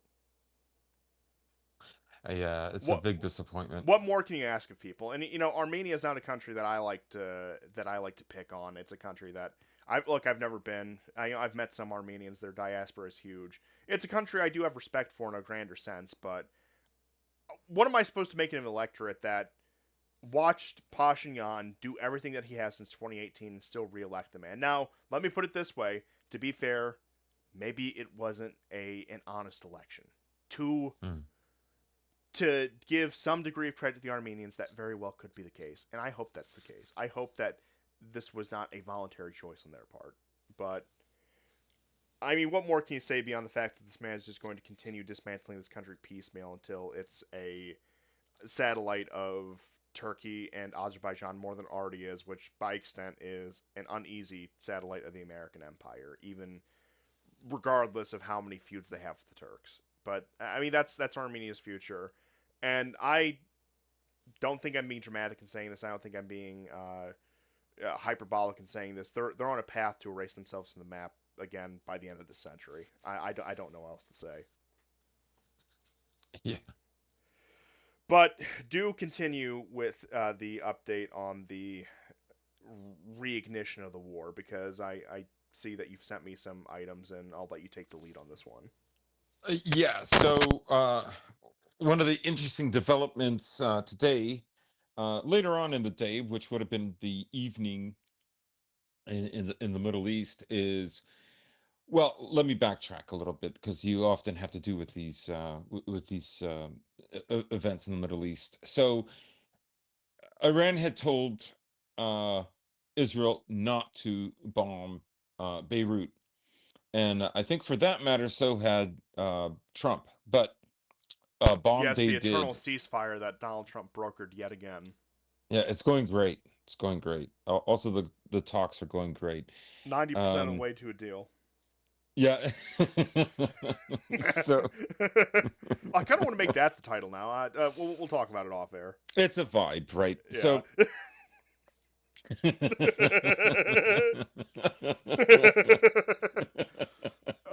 Once again, let it never be said that this is not a comedy program.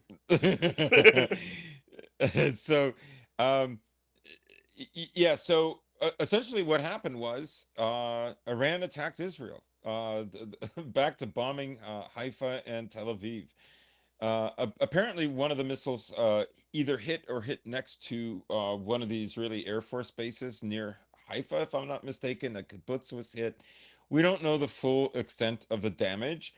Israel has retaliated, and Trump, on at least two occasions, has denied any American involvement, as well as uh, Iran has hit certain areas of what is known as Kurdish Iran, where there's these Kurdish militias that still refuse to get involved. What I think is happening there, and there were some articles that were released in the American press this week that Israel had sent in commandos and had been working with the Kurds. Big surprise. During the higher intensity of the war throughout March. Operation Reddit Fury. Yeah, Reddit Fury launched kosher Reddit Fury, and it was a very kosher attack. Anyways, so essentially, Iran said, "I have a red line. You crossed the red line, so I'm going to hit you." Um, the, let me see some of the other targets. Let me just go to my notes if you don't mind. No, go Sorry. ahead.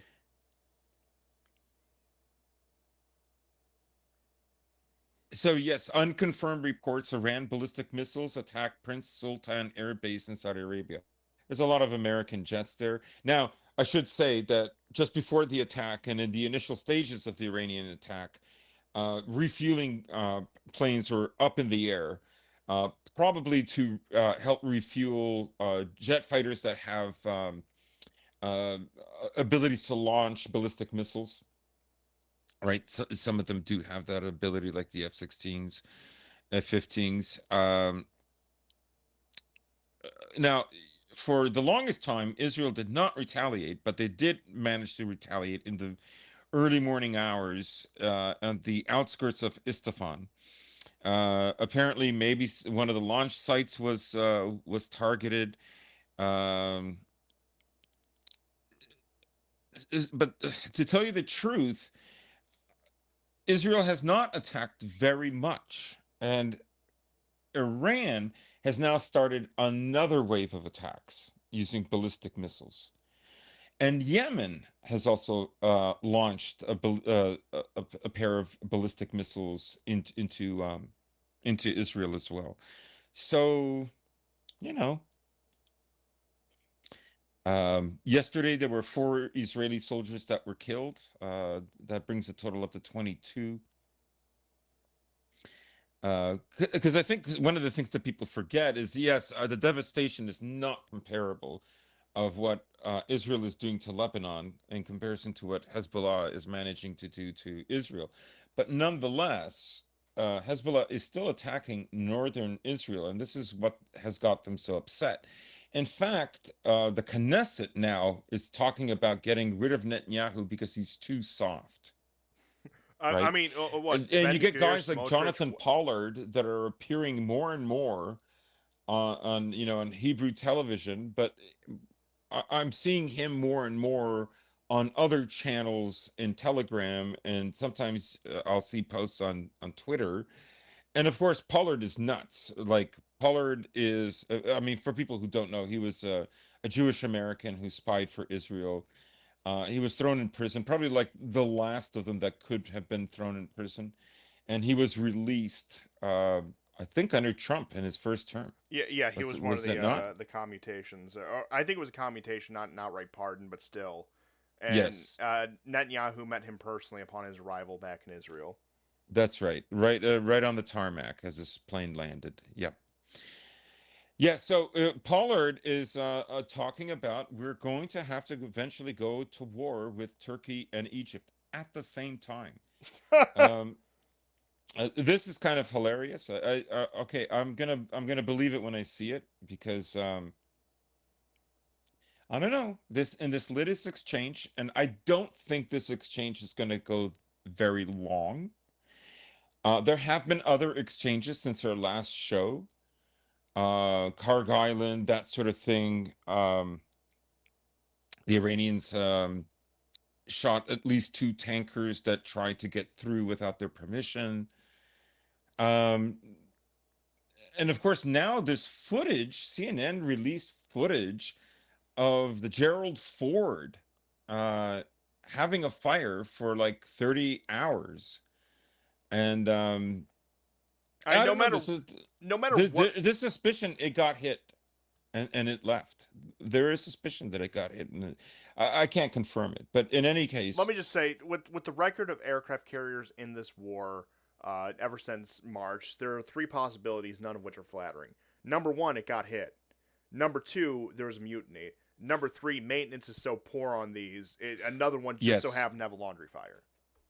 Yes. Yet another laundry fire. Well, I think that's the one that's almost least believable. Possible, but least believable. But none of Um, those options are looked good. good. Yeah. Yeah. So, um, so I don't know. This is a very interesting exchange. The war is yet hot again. I still don't see how America has enough munitions left for interceptions, and I think Iran knows that. Um, I Iran mean, did say that if Israel attacks, that there will be another wave of attacks, and it has made good on that promise. In many ways, the way Iran has handled this is become a bit of an envy for Russian society. They've asked Putin to do the same. But the thing is that Iran just has this, it has this strategic lock on, in the same way that Turkey is so strategically placed that, let's say, a war, if Israel instigated a war with Turkey, I don't know. I really don't know because I foresee Turkey and Iran working much more closely together in the future. I think the way both are being pressured yeah, toward each other. unless they can pull off a very, very, very successful regime change in Turkey, its eastward drift is pretty locked in, for better or for worse. Yeah, Turkey can always promise America that, and for, because they didn't have a great Turkic empire in Central Asia, but that is something that Erdogan can always, you know, use as a kind of bargaining chip, because it is one of those things that they have been working on for well over a decade. And that's what a lot of this Armenia corridor talk is about, where they want to be able to project Yes. power through the Caspian Sea. So once again, they're hedging their bets with both sides because they can be the Yeah. primary antagonist of Russia to its southern flank, while Right. also being anti-Israel to its south, to its own Yes. south. Yes. But this is I don't foresee I mean, Turkey did what did Turkey do to stop Israel from bombing Syria? Nothing, right? Israel, I could see being so confident that it might do something like that, but on the other hand, again, it comes to industrial capacity, industrial capacity, industrial capacity, and I don't see the industrial capacity. It's not there. And you can't fight it would be a sustained war. And I think Turkey knows that. Turkey has economic woes. It does not have a big daddy that can always just pour more money because it can print endless amounts of money because it's the world reserve currency. So it has to play these things more carefully. And of course, should something like that happen, if it's still in good relations with Russia, it will turn to Russia. So Russia's kind of waiting that out as well. Yeah, and the So Turks have been hedging their bets for, I would say, at least a decade, if not longer, anticipating, maybe not directly anticipating this kind of fallout with Israel, but has still been anticipating a world in which the American power dynamics in its region are no longer hegemonic. And they are reaping the rewards of those preparations. Once again, that's not to downplay any of the internal issues they have, because there are a number of them. But in terms of geopolitical positioning, in terms of its stance on the world stage, there's a lot worse places to be, both hmm figuratively and literally. hmm Israel is extremely unpopular, both in Russia and in Turkey. In fact, like I saw some statistics where it's the least popular, and it's Turkey, Bosnia, Russia, Ireland, Iceland. It never the most support it has in all of Europe is actually Ukraine at like to 22%. Oh, imagine that. Imagine Even that. beating the Anglos. Imagine that. So I don't know, but I can see, based especially on what our friends at the World War Now have been saying, using Orthodox saints who have prophesied the demise of Erdogan and him getting replaced with a Kemalist government. We don't know how that would go, but maybe one of the catalysts would be that Israel instigates a war with Turkey, and something happens to Erdogan. Of course, as some people are saying, it will happen even this summer, and that would ensure a Turkey that is anti-Russia and compliant with the Israeli demands, which would only prove just how Zionist Russia is. Oh, of course, it's Of all. course, they have to do this because all those smart people are figuring it out. They're putting the pieces together. It took them Yeah, 30 years, but they're finally putting the pieces together. They're yeah. getting too close to the truth. Throw them off What a again. conspiracy! It's Throw them yeah, off again. yeah. Time for more Novichok. So, Agent Krasnov, we need you now more than ever. yeah. So yeah, that's I mean, how much of this do you think is just, maybe Israeli frustration? Okay, they've crossed north of the Litani River. That's significant. They occupy 20% of Lebanon. Remember that Lebanon is smaller than Israel. So it's a tiny, tiny country. And I mean, my big question. 4,000 dead, since 2023, 2024. Yeah, It's significant, but is Israel in Beirut? It's not. It was there for 20 years nearly. yeah. I mean, my big question with a lot of that in terms of Israeli progress is at what cost? Now, I think the casualties are much harder to quantify, but in terms of economic positioning, global standing, and its position on the world stage, that is greatly diminished. Israel is a fraction of what it was with in all those regards, demographically as well. There have been troubling emigration numbers from the Israeli perspective. Nobody wants to move in there, and much of their population growth over the years has been sustained by diaspora migrating to Israel rather than them returning to the diaspora. And then that is all compounded while they still have a lot of strong cousins abroad, so to speak.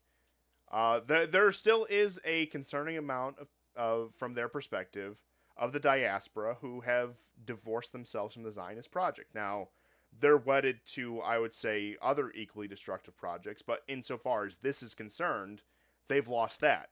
Which brings me back to my favorite question. You know what I'm going to ask right now? Mm, Could we be in store in the next 2.5 years for the curse of the eighth decade? yeah. I don't know. Because we're coming up on 80 years since the foundation of the State of Israel in 1948. And I am, let me be crystal clear. This is not a prediction. This is a simple thought exercise on a question I find very interesting that I'm not saying the evidence points towards, but I'm saying it points far more towards it than I would have ever expected. Yeah, yeah, which makes me think to avoid that, and I can't see how. I mean, essentially, is has Congress not passed a bill for what is essentially the integration between the Israeli and American military forces? It was something along those lines. I couldn't quote you the details on that, but Right. Like I still saw Cope. Um, the Scrump Monkey had like a post, not a video, but like a statement, and there was an American that got very upset by this. If any of this is true, it would mean that Israel has consigned itself to be a puppet state of America. Like, there's just some people I mean, there. I'm sorry, but there are just some white Americans that are just so stupid when it comes to this. And it's all pride driven, all of it. Like, what on earth are you talking about? Like, your country already looks like a puppet state of Israel. Yeah, it's. Let me just put it this way: the conclusion I've come to, especially in the post October 7th world, is that yes, obviously Israel gets pretty much everything that it wants that America can conceivably deliver, but America and Israel are in a personal union, and that's the way I would describe it. Yes. It's an integration of the states rather than a master client relationship. Yeah, absolutely. Absolutely. Well, if you believe what Kiriakou says, um, Israel always spied on America, but America just politically will not spy on Israel. And if you look at all the various Jewish lobbies in America, I mean, that's not hard to believe. Oh yeah, I mean, look at the history going all the way back to the foundation of Israel. I mean, Yeah. you think the country that gave us the Irgun and the Haganah are beneath that? Yeah. Uh, Yeah. I mean, do these people not know the history of this? And one thing I will say about Lebanon is, yeah, you are very much correct in their assessment that they have not reached Beirut, and that has not happened Hmm. yet. Now, Israel killed two Lebanese officers in army officers, Like regular army. regular Lebanese army, not Hezbollah. Reg- this is their punishment for them for the Lebanese army not fighting against Hezbollah. Yes, for the refusal to plunge their country into yet another civil war. That's right. That's right. That's what this is about. And another Israeli commentator, I think he might have been either interviewee. It wasn't Smotrich. It might have been Ben Gavir or I Gravir or mean, what's whatever the his name is. difference? Yeah, what's the difference? But he was saying, "Oh no, we have to get Jelani on our side." Like, I mean, and whatever you think of Jelani, it's like, what do you mean, whatever you think of Jelani? You literally, when you were fighting Assad, you were bandaging up, Al Qaeda members fighting against Assad, Yeah, you were shaking hands 2 weeks including one with of those, them. including, remember the attacks in Paris, the Charlie Hebdo attacks? Oh One yeah, of them, even Netanyahu, one of them, was actually treated by Israeli medics on the border with Syria and and Israel. I remember when the regular agents of the Israeli state, I guess I'll call them, used to use that as an argument for the moral superiority of Israel. Oh, we bandage up the terrorists, and look what they do to us. Yeah, because you funnel them all back into Syria. Yeah. Well, How well, noble. tough luck. I don't know. Have more babies. I don't know. Fight more. Look, what do you want me to tell you? Yeah, do another song and dance for the diaspora. Try to win them back. Yeah. It's like what do you tell these people? And you know what? I think probably the most interesting aspect of the question of the curse of the eighth decade is not the question of whether it's true, whether it's like some sort of prophecy or whatever, but the question is, do Ben Gavir and Smotrich and like maybe even Netanyahu for that matter, do they believe that? Do elements of the Israeli state believe in their own curse? Because that could be true. Looking at the bizarre I beliefs don't that know these if they people believe have. the curse, that curse per se, but I think they definitely believe that the possibility of the end of Israel is always looming. Oh yeah, It is what guides all their actions. They know without America, without a sponsor, they can't do it. So they have this wealthy diaspora all over the world, and even that's not enough. and let me just add one more element to this. I exclude Netanyahu because I don't consider him part of this, but Ben Gvir and Smotrich I do much more consider part of this. How can any religious Jew, knowing their own history, their own scriptures, think that they are no more than a moments away from losing God's favor and being handed over back into captivity? Like that, it's the entire basis of their theology. And like even if you read it, and I'm not here to defend the Jewish religion, I could argue against even like anti-Zionist Judaism on theological grounds. I'm not going to do that right now. It'd be too much of a tangent. But point being is, even according to their own theology, they are in error because the Messiah, aka the Antichrist, did not found this state. It's a state founded by secular Jews, and Yeah. I have to say, if I am observant religious Jew, like I think Ben Gvir and Smotrich probably are, and I do give them that much, not so much Netanyahu. Surely that must be a question at the back of your mind that you are contravening your own beliefs, in that once again you might be delivered into yet another captivity. And I'm not saying that because I believe that, but that has to be a question that crosses their mind at least more than once. Hmm.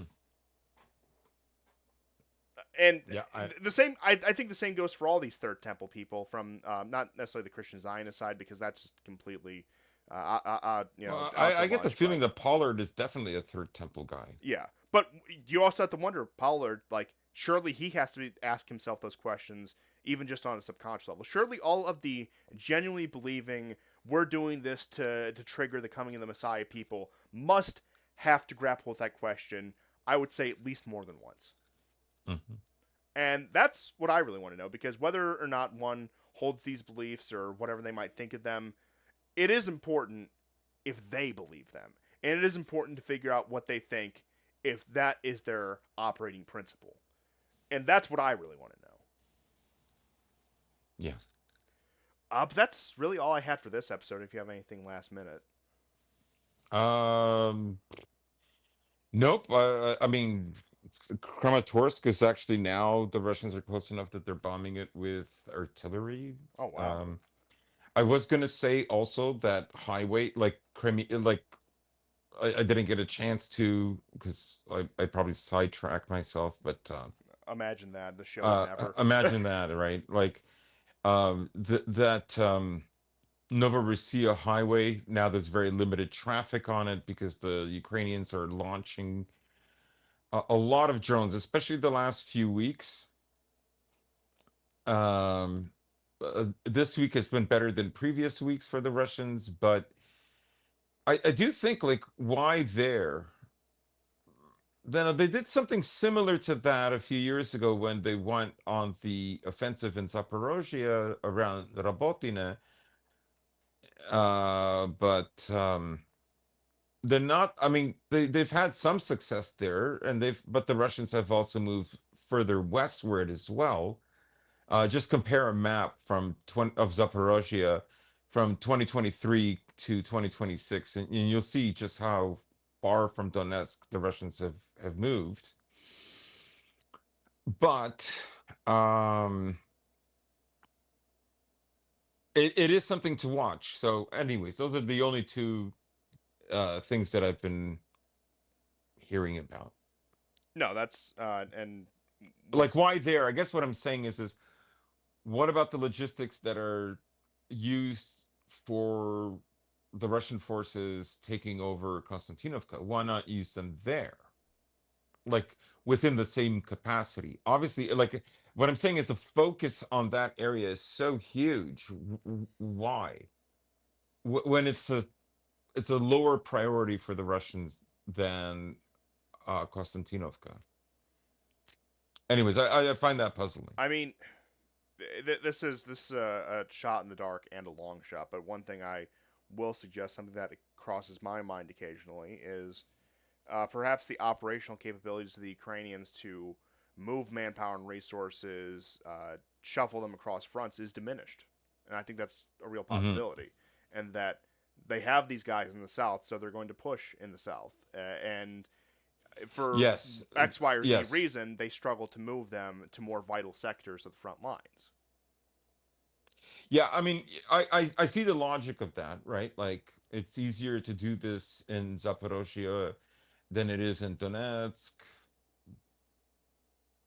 but like, is is Ukraine going to take Tokmak or Mali Tokmak? I doubt it. No, I doubt it as well, and I don't even subscribe to what I just proposed, but I do think it is it's one of those things that is worth considering.